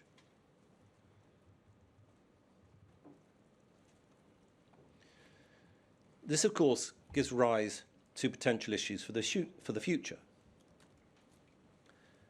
We suggest that it is not inconceivable that another set of circumstances could arise in the future where powerful institutions will make false or mistaken allegations of systemic robustness of an IT system at the expense of livelihoods and reputations of individuals who are affected by such IT systems. Anyone knowing even the remotest part of what's happened in relation to Horizon would be at this time wondering whether IT systems could be trusted at all.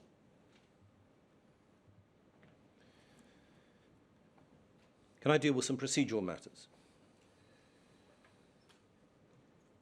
Firstly, I'm instructed to request and ask that, on behalf of our clients, we are permitted to make brief closing submissions at the conclusion of the hearings of each phase of the inquiry.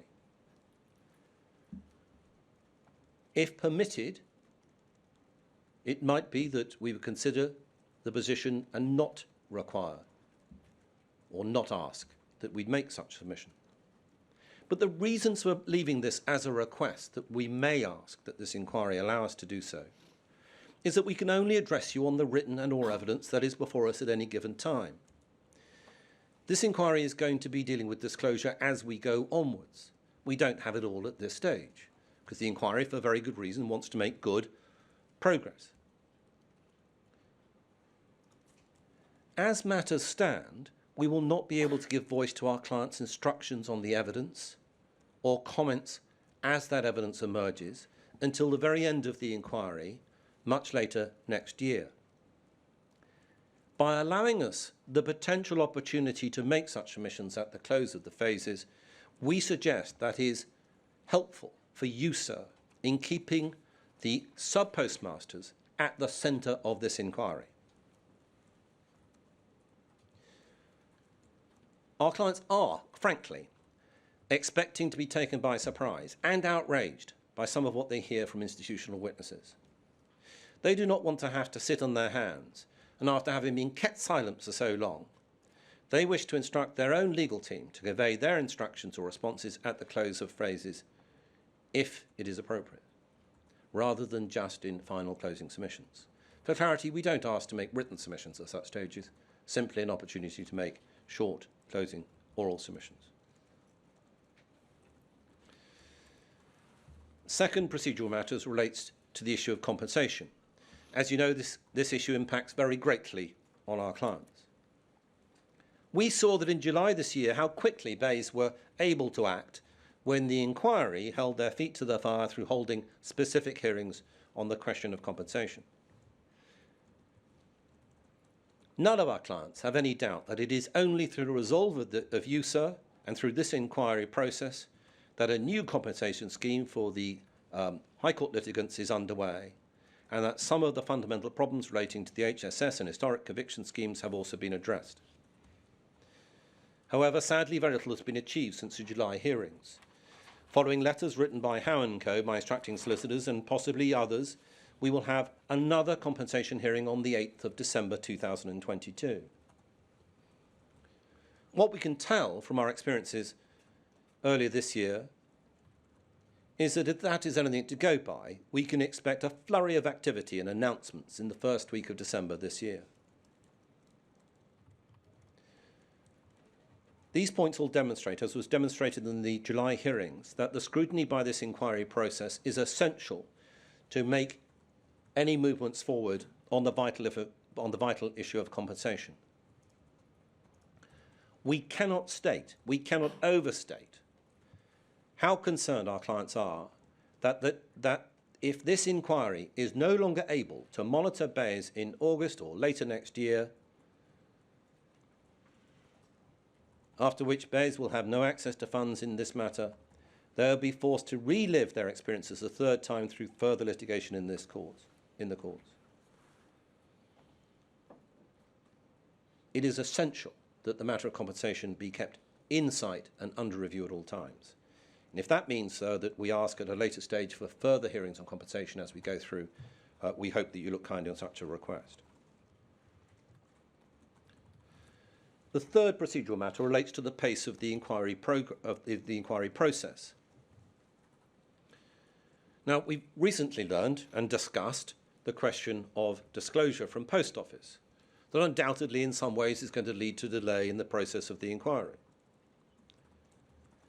We do not wish the inquiry to proceed to continue very important matters without being able to take into account of all of the relevant material. And so you've already indicated this week that you regard the process of an inquiry to be much more flexible than litigation, and indeed said that that is one of the advantages of a statutory inquiry. We ask that great care is given to consider the timing and the process of and the pace of process of this inquiry. We all know from long experience before the courts that the danger of allowing a witness to give evidence and then to consider the possible recall means that there will be discussion between the parties. Do we really need that witness? Should that witness come back? Always leading to the position whereby if the witness doesn't come back, someone is going to be dissatisfied because the evidence should have been put to them at the first time.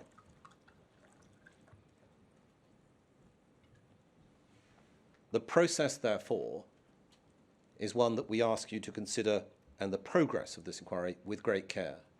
If there needs to be gaps, if there needs to be time out, so that we make sure we have the material that we need for the particular phases, then we ask you to take that time and trouble.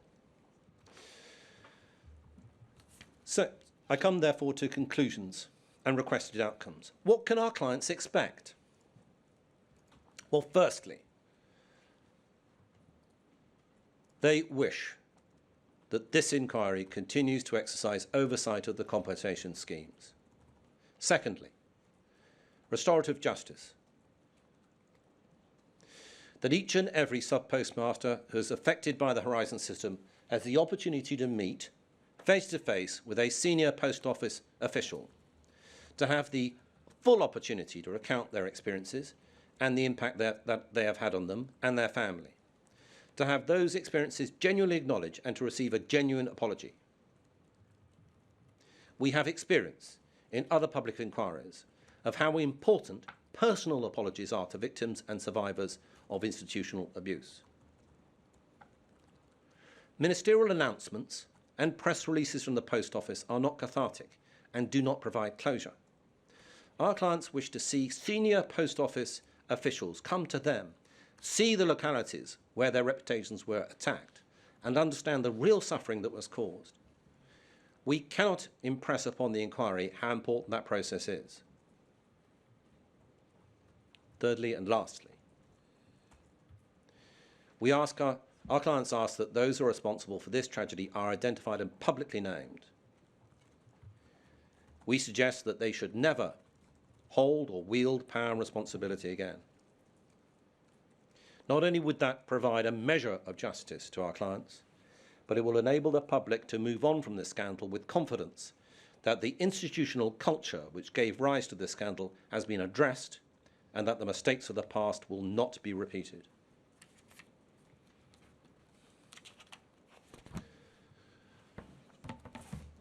So that brings me to the close of my submissions. I'm very grateful for being allowed the time to make those submissions, and I now cede my place to my learned friends. And I'm very grateful to you for your submissions, Mr. Steen. And insofar as the first of your procedural points is concerned, you didn't invite me to make any kind of even provisional decision about that. And what I will say is that I will clearly keep that under review throughout the phase. And if I think it important that you should have some short time to make submissions, I'll give it to you, but I'll keep it under review. Very grateful, sir. Thank you. So is it Mr. Maloney next? It is, sir, yes. I'm content to make a start or take a short break, whichever you would prefer, sir. I don't mind. I think perhaps a short break, because I'm going to retrieve your opening statement so that, as I was doing with Mr. Steen, I can follow both your oral and written submissions at the same time. I'm obliged, So sir. just 5 minutes will be enough? Yeah. I think if we start at 12, sir, I should finish by fine. 1.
This is turning to some sort of stand-up routine. So, good afternoon. You didn't expect to hear from me. The reason for the short delay and why we didn't start at 12 was a problem with the live time transcription. I've been told that that is going to take about another 15 minutes to cure. And we wondered, therefore, whether you would give us 15 minutes to allow that to happen in order that the transcript can be broadcast live, but also to ensure that the transcription is actually working, i.e. a note is being taken of what is being said. Well, I think that seems inevitable, if I may say so, Mr. Beer. So yes, just keep me posted. Yeah, and the only reason for coming on the camera now is so that other people that are watching know what's going on, even though you did. Even though you did. Yeah, well, that's important. You're quite right to make it public in that way. So perhaps so that I can just know what's going on and so forth. If in 15 minutes' time you only need another minute or two, that's fine. But if there's going to be any kind of further substantial delay, maybe we should come back on camera again at that point so you can explain it. Thank you, sir. And in the meantime, we'll maintain email contact with you. Yeah, and I won't go far from the screen so that if happily things work out quickly, I shall be ready to resume. Thank you, sir.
So we're ready to resume. So over to Mr. Maloney.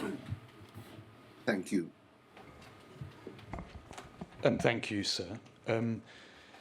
These submissions in opening, as you know, sir, are made on behalf of 64 court participants represented by Hudgell solicitors, each of whom was convicted following prosecution by the Post Office on the basis of Horizon evidence, and each of whom has since had their conviction quashed. So the inquiry heard a powerful summary of the unprecedented miscarriage of justice suffered by our clients and the events which led to it in counsel to the inquiry's opening in Phase 1, starting on the 14th of February of this year, and counsel to the inquiry, Mr. Beerking's counsel, has provided over the last 2 days a further comprehensive introduction to the events of the last 2 decades and the evidence the inquiry will hear. We noted and continue to note, sir, your guidance that openings by court participants are not expected to cover every phase, and we do not attempt to do so at this stage. We don't repeat, moreover, the entirety of our written submissions, not least because a number of the issues we highlight therein have been raised by Mr. Beer, and in what we, if we may say, was an excellent opening to these proceedings. However, we gratefully take the opportunity to underline matters of considerable importance for our clients, and we will try to focus essentially on what is to come, the opportunities this inquiry presents to our clients in fully investigating and addressing the injustice they have endured. Briefly, sir, our submission follows in the same way that our written submissions did 4 themes: the significance of the inquiry, the priorities for Phase 2, the questions for Phase 3 and beyond, and finally, redress and responsibility. May I commence with the significance of the inquiry, sir, and that significance is obvious. Mr. Beer said on the 14th of February that the inquiry may, in due course, conclude that the prosecution and conviction of our clients is the worst miscarriage of justice in recent British legal history. We agree, sir, and say that the inquiry may well conclude that what happened after the introduction of Horizon was the worst miscarriage of justice in modern legal history. And while it may have taken decades for the Post Office and the government to accept that Horizon was not remotely robust, the Post Office has since accepted that it secured a great many convictions based on Horizon data. And the inquiry, sir, we say, has admirably encouraged those who may have been affected to come forward. For example, you, sir, noted on the 15th of February that the number of people who've had their convictions quashed is considerably less than those who were convicted. And in Phase 1 of the inquiry, sir, you encouraged witnesses who gave evidence to share how it was that they came to speak out. We also say, sir, that the role of the Criminal Cases Review Commission must not be forgotten in all of this. It similarly has taken significant steps to try to secure justice for those who continue to live with a wrongful conviction. As I've said, we represent sub-postmasters whose convictions have been quashed, but we recognise that the 80 convictions quashed so far represent only a fraction of the total number of lives destroyed, and they were destroyed, by the Post Office's approach to Horizon. The opening of this next stage of the inquiry's work presents a further opportunity to encourage others to come forward, to be heard, to tell their stories and clear their names. But, sir, we and those we represent appreciate that many may not have the resilience to reopen a now decades-old trauma. Our experience is that our clients have great difficulty speaking about the things that happened to them. And as our clients have been, others may be mentally and physically broken by the impact of their conviction and what followed.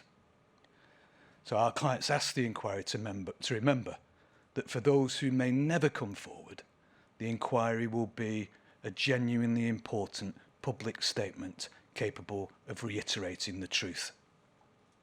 And that the scale of the scandal and its wider impact beyond the core participants represented in these hearings should not be forgotten. And the inquiry is to build on what we now know. The inquiry does not start with a blank page, and as Mr. Beer said, and indeed Mr. Steyn said, we welcome Mr. Beer's acknowledgement that the judgments of Mr. Justice Fraser and the Criminal Appeal Courts form the building blocks for this inquiry's work. The inquiry's terms of reference provide that to establish a clear account of the implementation and failings of Horizon and the Post Office's actions in respect of alleged shortfalls, it must build upon the findings in the civil and criminal courts. And what we know already is substantial from the Common Issues judgment, the Horizon Issues judgment, and the judgment in Hamilton. And since then, more information even has come to light, both in the extensive disclosure to this inquiry and through research and Freedom of Information Act requests by others. It would be disproportionate, and so we don't do it, to underline all of the facts relevant to Horizon already established. But there are several critical facts which are worth clear emphasis from the outset in terms of providing the basis upon which this inquiry builds. Firstly, the Post Office can no longer deny the existence of a great many bugs in Horizon. Legacy Horizon was not remotely robust, and Horizon Online still had a significant number of bugs, errors, and defects, and its robustness was questionable and did not justify the confidence routinely stated by the Post Office, was how it was summed up in the Horizon Issues judgment. There were numerous bugs, errors, or defects in Horizon capable of causing, and which did in fact cause, shortfalls in Post Office branches. And there were problems experienced with Horizon almost from the outset, as was observed in paragraph 39 of the judgment in Hamilton and others from the Court of Appeal Criminal Division. And the Post Office knew that there were problems with Horizon, and Post Office knew that different bugs, defects, and errors had been detected well beyond anything which might be regarded as a period of initial teething problems. In short, they knew that there were serious issues about the reliability of Horizon. Perhaps the question for you, sir, is who knew, when? The persistence of reports also made it impossible to assume that all the initial problems and any subsequent teething problems had been resolved. And Horizon itself did not alert Subpostmasters to the existence of any such bugs. Fujitsu had the ability, as has been mentioned a number of times already during these openings to you, sir, had the ability and facility to inject, insert, edit or delete transaction data or data in branch accounts.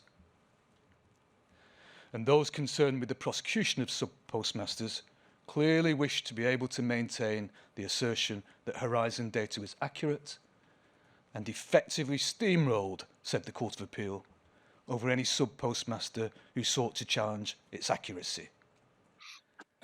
Astonishingly, using the number of convictions that were secured to demonstrate how reliable Horizon was and how there should be no concerns.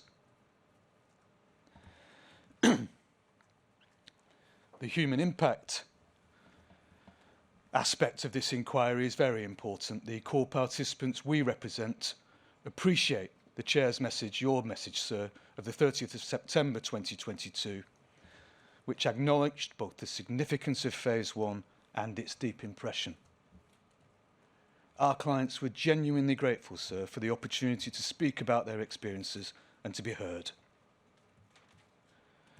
The human pains and suffering which was laid bare for the inquiry by their testimony is the true tragedy of the last 2 decades of the Post Office's conduct in respect of Horizon.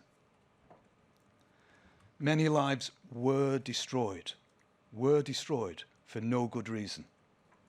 And this pain and suffering, despite the question of the convictions, despite whatever compensation might come, continues for many sub-postmasters and their families. Things have happened which can't just go away. And the evidence as to human impact, we say, sir, must remain at the heart of each phase of this inquiry. We ask that it sit behind the exploration of every issue. And it's that continuing human impact which must inform the inquiry's work to ensure that every avenue to secure true transparency and accountability is now explored. And that's the opportunity that we wish to take on behalf of our core participants during the course of this inquiry, sir. Some of these convictions of the people that we represent were decades old when they were overturned. Horizon had been the subject of controversy for many years, and yet the Post Office continued to publicly and vocally defend its integrity, often at the expense of the core participants that we represent. It was not before December 2019 that the course of the litigation in Bates and others forced the Post Office to face reality. But that didn't happen without the most heroic of struggles. Time and again, the Post Office took steps to repeatedly reiterate their indefensible position that Horizon was robust, our clients' convictions were safe, they were dishonest, they were criminals. This was the stance which had been taken consistently by the Post Office over many years, as recognised by Mr. Justice Fraser and by the Court of Appeal. And we don't repeat the examples here, sir. The inquiry will hear them all repeatedly as we come to the later phases. But the Post Office's defence of Horizon extended to statements to the press and to Parliament. Perhaps the important work for the inquiry now is to consider that position, the statements made and the motivation behind those statements. When and how and why did the preserving of the integrity of the Horizon system become more important than the Post Office's integrity as a prosecutor and its commitment to its sub-postmasters? Were the statements that were made to Parliament, to the press, were they made in good faith? And did they evidence poor judgment, or was there another explanation for them?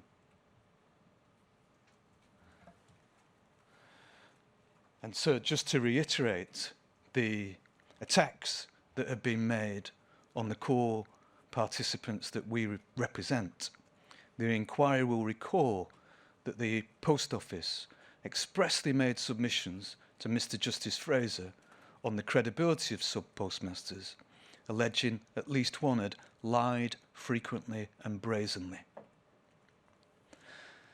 And you, sir, will have in mind the remarks of Mr. Justice Fraser in terms of the attitude that was taken by Post Office through the GLO.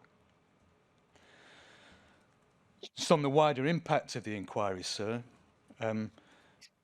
while the detailed and forensic judgments of Mr. Justice Fraser in the GLO marked a departure from the past, those judgments were based necessarily on evidence which was limited. They could not consider, of necessity, material later disclosed to the criminal appeals and now available to this inquiry. So that, for example, Mr. Justice Fraser was unaware of the Clark advices explained by Mr. Beer during the course of his opening. And the consideration of our clients' criminal appeals was limited to the evidence addressing the safety of their convictions. So in both the GLO litigation and the criminal appeals, there was limited opportunity to look at all of the relevant parties in play or the relevant evidence they might hold. There was essentially no role for Fujitsu other than to either be praised in the GLO by Post Office Limited or blamed in the criminal appeal process by Post Office Limited, or for central government, despite the key roles that both played. But as has been made abundantly clear in the introduction by Mr. Beer, there are no such limits placed on this inquiry, and our core participants genuinely welcome that. The wider public significance of this inquiry, therefore, cannot be understated. The full financial and human cost of this public scandal is as yet unknown. And, importantly, no individual or institution has truly been held accountable for what happened to those we represent, or the damage which resulted to them and their families who must not be forgotten at any point during the course of this inquiry, or for the harm to the Post Office as an institution, or for the cost to the public purse. The key commercial players in Horizon continue to play an important and, on one view, expensive role in public life in the UK. In recent months, the government has reportedly concluded new multi-million-pound commitments to Fujitsu in respect of a range of crucial public services. On the 24th of September, the Daily Mirror reported that the Home Office has concluded a 4-year, £48 million contract for the Police National Computer. Her Majesty's Revenue and Customs, HMRC, has reportedly concluded a 5-year deal worth £500 million. And the Foreign and Commonwealth Office has reportedly awarded a £44 million telecommunications project to Fujitsu. And those deals follow on the heels of a £6.1 million bill for services provided during the Commonwealth Games. A deal has also reportedly been reached with Northern Irish Libraries, reportedly worth £27 million. And in the last 5 years, Computer Weekly reports that Fujitsu has signed deals worth £673 million with HMRC, £456 million with the Home Office, and £572 million with the Ministry of Defence. And so, whilst it may be entirely justified, sir, that's for your inquiry to establish, the understanding that Horizon was not remotely robust has so far seemingly had little or no impact on the commercial relationship between government and the architects of that programme. And the true impact of these events on the Post Office can only be determined after the conclusion of this inquiry and the full and fair compensation of all affected. The Post Office, whatever it may have done, continues to provide a vital public service in communities across the United Kingdom, important to people of all ages, of all occupations, of all classes, of all races, supported by the energies and commitment of a network of branches operated by Subpostmasters. And it remains an entity essentially owned by the public. And so, as citizens and taxpayers, we all have an interest in the outcome of this inquiry, sir. So we also, in considering the overall direction of the inquiry, we note, sir, the overriding duty you've referred to. You recently made a statement that you hope to complete the evidence gathering in 2023, but our clients welcome your recognition, sir, that any desire to provide answers quickly must be tempered by an overriding duty to lay bare who knew what, when did they know it, and what did they do with the knowledge they acquired. And, sir, those we represent appreciate fully that there must be a balance to be struck between speed and efficiency on the one hand and effective searching scrutiny on the other. They appreciate that your task, sir, is considerable and would not favour speed over a full and fearless examination of the events of the last 2 decades. And in that vein, sir, that's one of full and fearless examination of the events of the last 2 decades. Those we represent welcome the commitment of all core participants to the inquiry. We have welcomed the decision by the Post Office to waive legal privilege, a taster of the importance of which was provided yesterday afternoon during the opening by Mr. Beer, King's Counsel. And we note the commitment to now bring to light the full history of the scandal. And after decades of apparent obfuscation and denial, our clients remain understandably cautious and would resist any attempt on the part of any core participant to undermine the ability of the inquiry to finally uncover the truth by becoming defensive in their approach to this inquiry.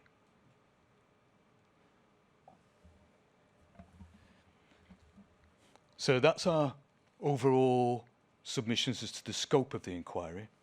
In the time that remains to me, may I just spend a short time on identifying priorities for phase 2, as that is what is to come over the next few weeks, as well as then move on to some important questions for the remainder of the inquiry before turning to redress. So turning to our priorities for phase 2, sir, which is the development, rollout and the early days of the Horizon system. As has been recognised, this necessarily begins with technical evidence from the inquiry expert, Mr. Cipione, designed to support public understanding of the operation of Horizon and later evidence yet to come. We now briefly focus on two themes which go beyond the technology. Firstly, why was it that Horizon became a reality? Mr. Cipione includes in his written statement a reminder of how very different the world was in the mid-1990s, something Mr. Beer alighted upon yesterday. And in order to appreciate and effectively scrutinise the evidence in phase 2, we will all have to be reminded of the state of the world almost 2 decades ago.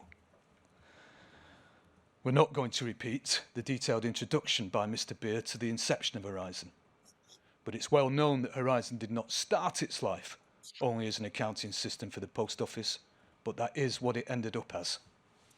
And after all you've heard in opening, and it may be that you'll hear more, sir, an obviously important question for the inquiry may be why the decision was taken to proceed with Horizon at all. Also of great importance in this phase of the inquiry, sir, is what was known when and by whom. Because we say, sir, that then colours decisions that were taken later that directly affected the core participants that we represent. It's clear from the early stage that concerns were expressed over the technical aspects of the ICL bid. The National Audit Office noted, reflecting the documents referred to by Mr. Beer in opening over the past 2 days, it noted that, quote, Pathways submitted narrowly the cheapest of the 3 bids, but the purchasers ranked their proposal 3rd on 8 of 11 technical and management criteria. And the inquiry may wish to consider whether there were adequate systems in place throughout the life of the project to ensure that the technical performance of Horizon was adequately and consistently scrutinised, both by Post Office Counters Limited and by government. And the inquiry, as an important part of that, may also wish to consider whether there is evidence to support the proposition that the highest levels of Post Office Counters Limited were well aware of bugs, errors or defects, even in the late development of Horizon, and that these were bugs and flaws which were capable of affecting accounting integrity and which did directly impact upon the integrity of branch accounts. And the inquiry might consider whether there's evidence that these were apparent before the decision taken on the 24th of May 1999 that Post Office Counters Limited would continue its work on the Horizon contract with ICL, and whether indeed those were apparent after the decision taken on the 24th of May 1999 and things were continued with. And the inquiry may want to pay particular attention to what was being communicated to decision makers in Post Office Counters Limited, at ICL and within government. And if we could just alight on one aspect of this, the question of acceptance issues, of which POCL and ICL were aware before contractual acceptance of Horizon and the start of the national rollout. As Mr. Beer explained, these included concerns both about the support available to sub-postmasters and the operation of the help desk, as well as specific concerns about the integrity of accounting data, including incidents arising as a result of receipts and payments failing to balance on the cash account, fundamental to the prosecution of our core participants in the years that followed, in the decades that followed. As the Horizon Issues judgment found, these bugs, errors and defects went beyond teething problems. And obviously, the inquiry will wish to consider the extent to which these acceptance incidents were known to POCL, and in particular, those incidents relating to accounting integrity, and will wish to consider whether they were ever resolved satisfactorily before or during rollout. And after rollout, we would ask the inquiry to consider what action was taken by ICL or POCL to address those continuing incidents indicative of bugs, errors and defects, and whether or not there were systems in place which could effectively address those issues.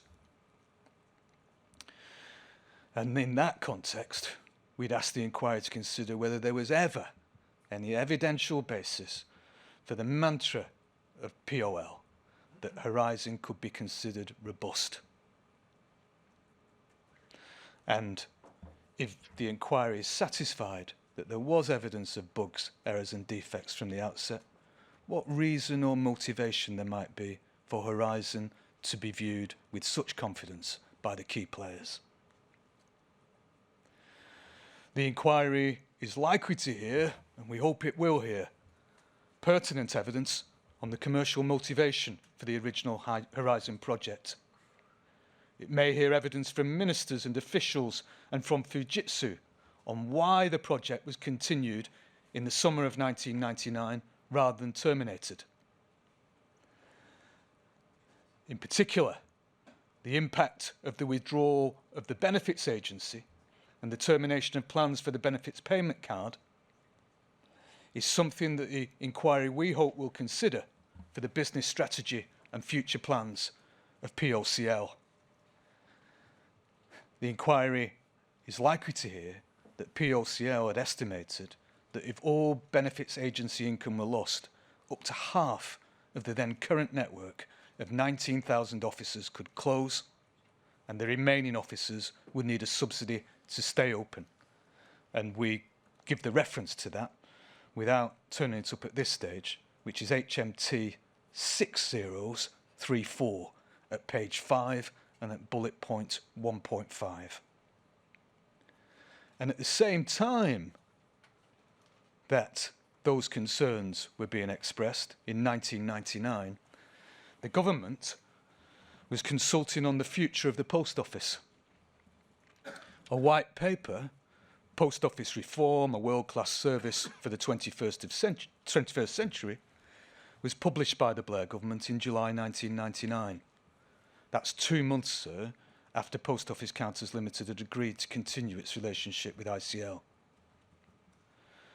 And in the introduction, the responsible minister, Mr. Stephen Byers, focused squarely on a post office building its future in technology.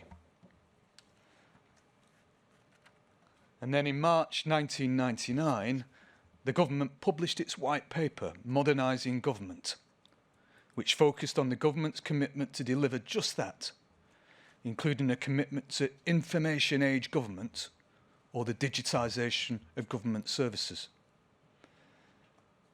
It read, "We must modernise the business of government itself, achieving joined-up working between different parts of government and providing new, efficient and convenient ways for citizens and businesses to communicate with government and to receive services." And that white paper expressly included a commitment to, quote, "information age services for post office customers, : the post office will be equipped with a modern online IT platform to facilitate electronic provision of government services across post office counters." That in March of 1999. And the inquiry hopefully will hear evidence as well that Post Office Counters Limited and ICL had been exploring commercial opportunities which could be built on the back of a successful Horizon rollout from an early stage. For example, disclosure to the inquiry refers to work done preparatory to participation in tenders for government gateway work or work in partnership, what came to be known as golden cloud work, sir. For example, an ICL document includes a Post Office Client Director's monthly report prepared in December 1998, which provides, quote, "work has started with Government Division on planning how Gateway/Golden Cloud should fit with ICL's government market plans." And the reference for that is FUJ 58198, page 47. And it appears from the disclosure received, sir, that there may be at least some evidence that this intention for further commercial partnership formed part of the negotiations in spring of 1999, which led to the continuation of the ICL and POCL relationship. And in April of 99, that's just before the Prime Minister, Mr. Blair, met with Fujitsu, sir, the Director of Posts commented on good progress in negotiations, including a revised version of the Golden Cloud. Indeed, the inquiry will also hear that at the time that Post Office Counters Limited was being asked to scrutinise whether known faults in Horizon had been successfully resolved, POCL and the Post Office Board were invested in the development of options for the further commercial exploitation of the Horizon platform.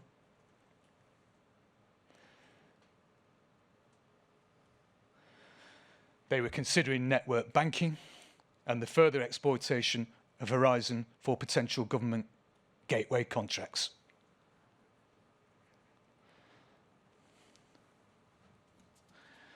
And the inquiry may wish to consider whether on all the evidence this kind of expansive consideration was premature. And the inquiry may wish to explore the knowledge, understanding and motivation of the key players. We ask a number of questions arising out of this, sir. Firstly, whether the Post Office Board was on notice of problems with accounting integrity and whether it took any adequate steps to satisfy itself as to the future management and integrity of Horizon. And whether or not commercial considerations dependent on the success of Horizon had an impact on decision-making by the key parties. And was Horizon considered simply too important to the Post Office and others to accept that it continued to be plagued by bugs, errors and defects? And the inquiry may wish to consider the relevance of this bigger picture to decisions which were taken on the rollout of Horizon and the seriousness attributed to continuing technical problems with Horizon.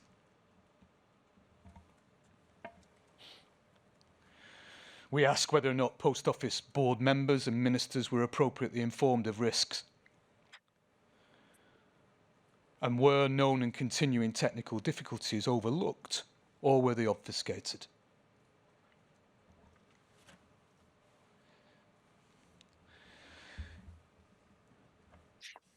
Finally, sir, the extent to which knowledge of those flaws and errors in the development of Horizon did or ought to have informed the later actions of Post Office prosecutors and the actions of the sponsoring department should be a question for further exploration with witnesses both in phase 2 and beyond, because we know that people were sued and prosecuted.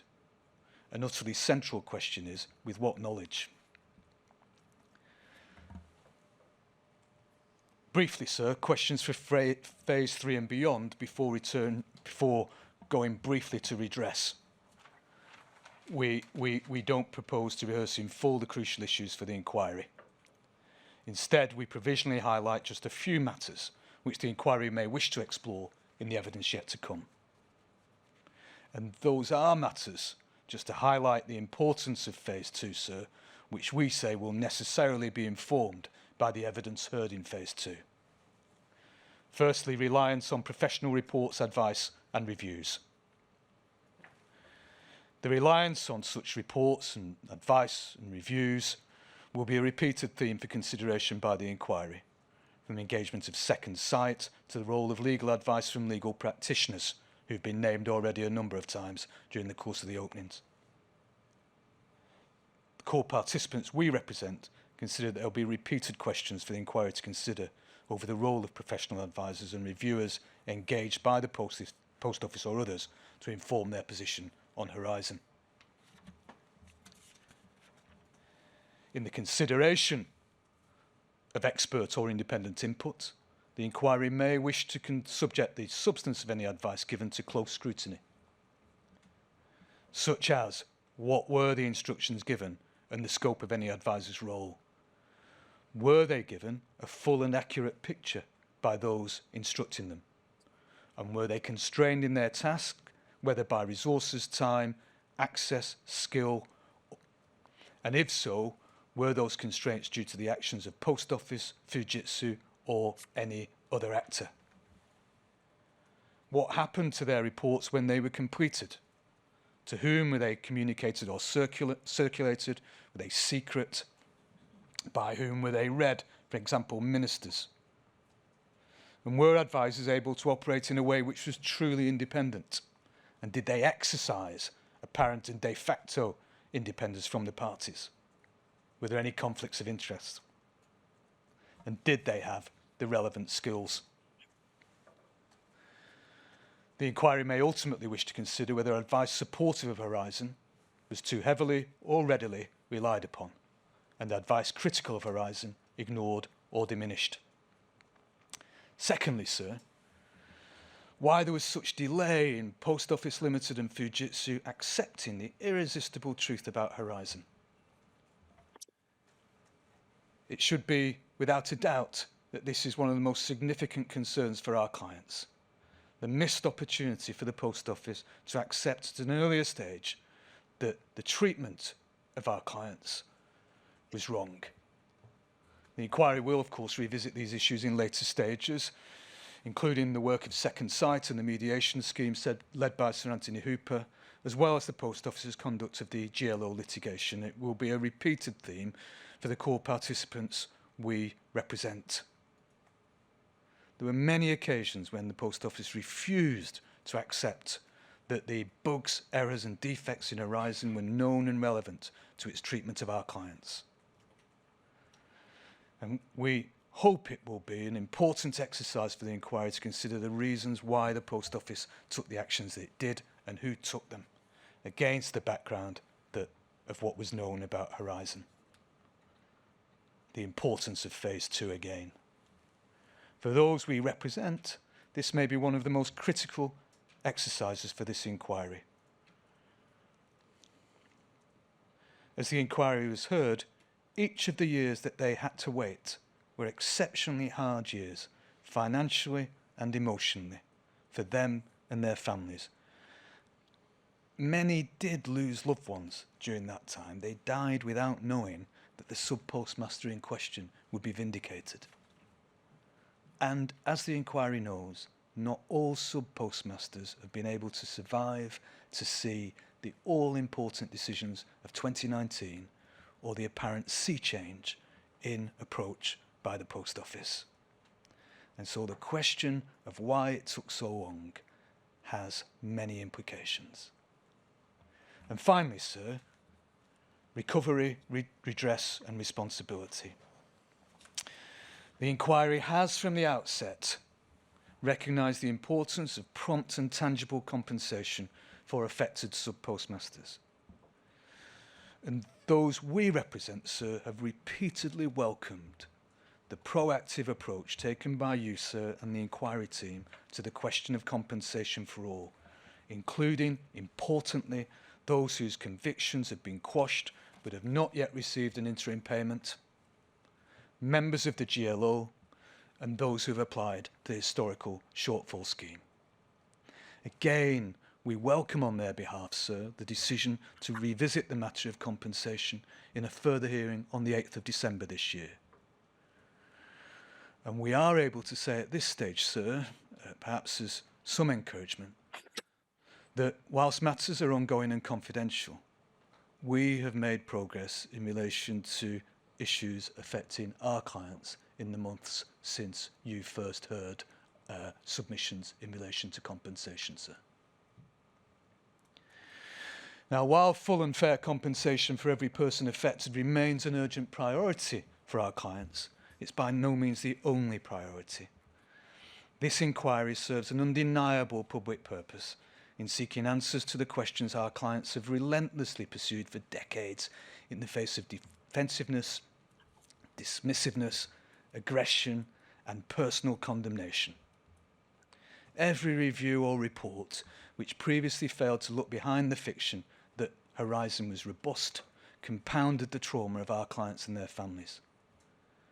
Failures in accountability and transparency cemented in the public record and in the public eye that they'd been judged both dishonest and criminal, that they were offenders not only against the public good, but against the most trusted and respected public institution, the Post Office. Yet they were not criminals and they were not dishonest, and together they were mothers, fathers, sons, daughters and grandparents. They were former policemen, bankers and accountants and many others of good character, committed to building a strong business, serving their local communities.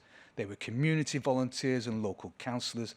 They were parents starting out in life, building on hope for their young families and those preparing for an enjoyable and well-planned retirement. Retirements that have, in many cases have been awfully denied them. They were first and second generation immigrant families. They were first and second generation post office families committed to public service and the institution over a number of generations. They were all committed to the post office and what they thought it stood for. They all trusted the post office. They were all broken by their experience. And ultimately, they and their families all want to know why the post office, ministers and so many others appeared to have failed them. And in considering how this most unprecedented of miscarriages of justice came to pass, there may be, sir, in a broader sense, important learning on the role of trust, good faith and candour in the provision of public services. And it's only in seeking now to understand why these prosecutions were allowed to happen and why it took over 2 decades for the Post Office to acknowledge it was wrong that lessons might be learned. It's only in gaining an understanding of why they were made to suffer as they did that many of our clients will genuinely be able to start to truly recover and start to rebuild their lives. And it's only in finding those answers that the damage done to the public trust might begin to be repaired. Our clients are fully involved in this inquiry, sir. They'll be represented in the hearing room and they will be online watching the proceedings as well as here in the room at various points. They hope that lessons will be learned and that individuals and organisations accept accountability and responsibility where such is due. They hope that no other person or family is failed again, nor indeed jailed again, like they were absolutely failed and in some cases jailed by publicly owned systems, public agencies and public officials. And they do place their trust in you, sir, and in the inquiry team. They are committed to this inquiry. They intend to work with the inquiry team and other core participants to ensure that the full story of Horizon and its key players is finally told. Thank you, sir. Thank you, Mr. Maloney. If I may say so, that is a masterful compression of your opening statement Thank you, sir. between the time you started and lunchtime. So well done. Thank you, sir. But thanks again for your submissions. And we'll be ready to start again at, say, 2:05. Is that all right with everyone? Yes, thank you very much, sir. Sir, Fine, see you then. Sir, would you mind if I addressed you sitting down, or would that compromise the visuals? Mr. Henry, I'm very happy for you to do that, because I'm conscious from having seen you both on Tuesday that you may be slightly taller than Mr. Steen, and he was having difficulty directing himself into the microphone. And so I'd be very grateful to hear you from a sitting position. Well, I'm very, very grateful to you, sir. Thank you. Right. See you all at 2:05.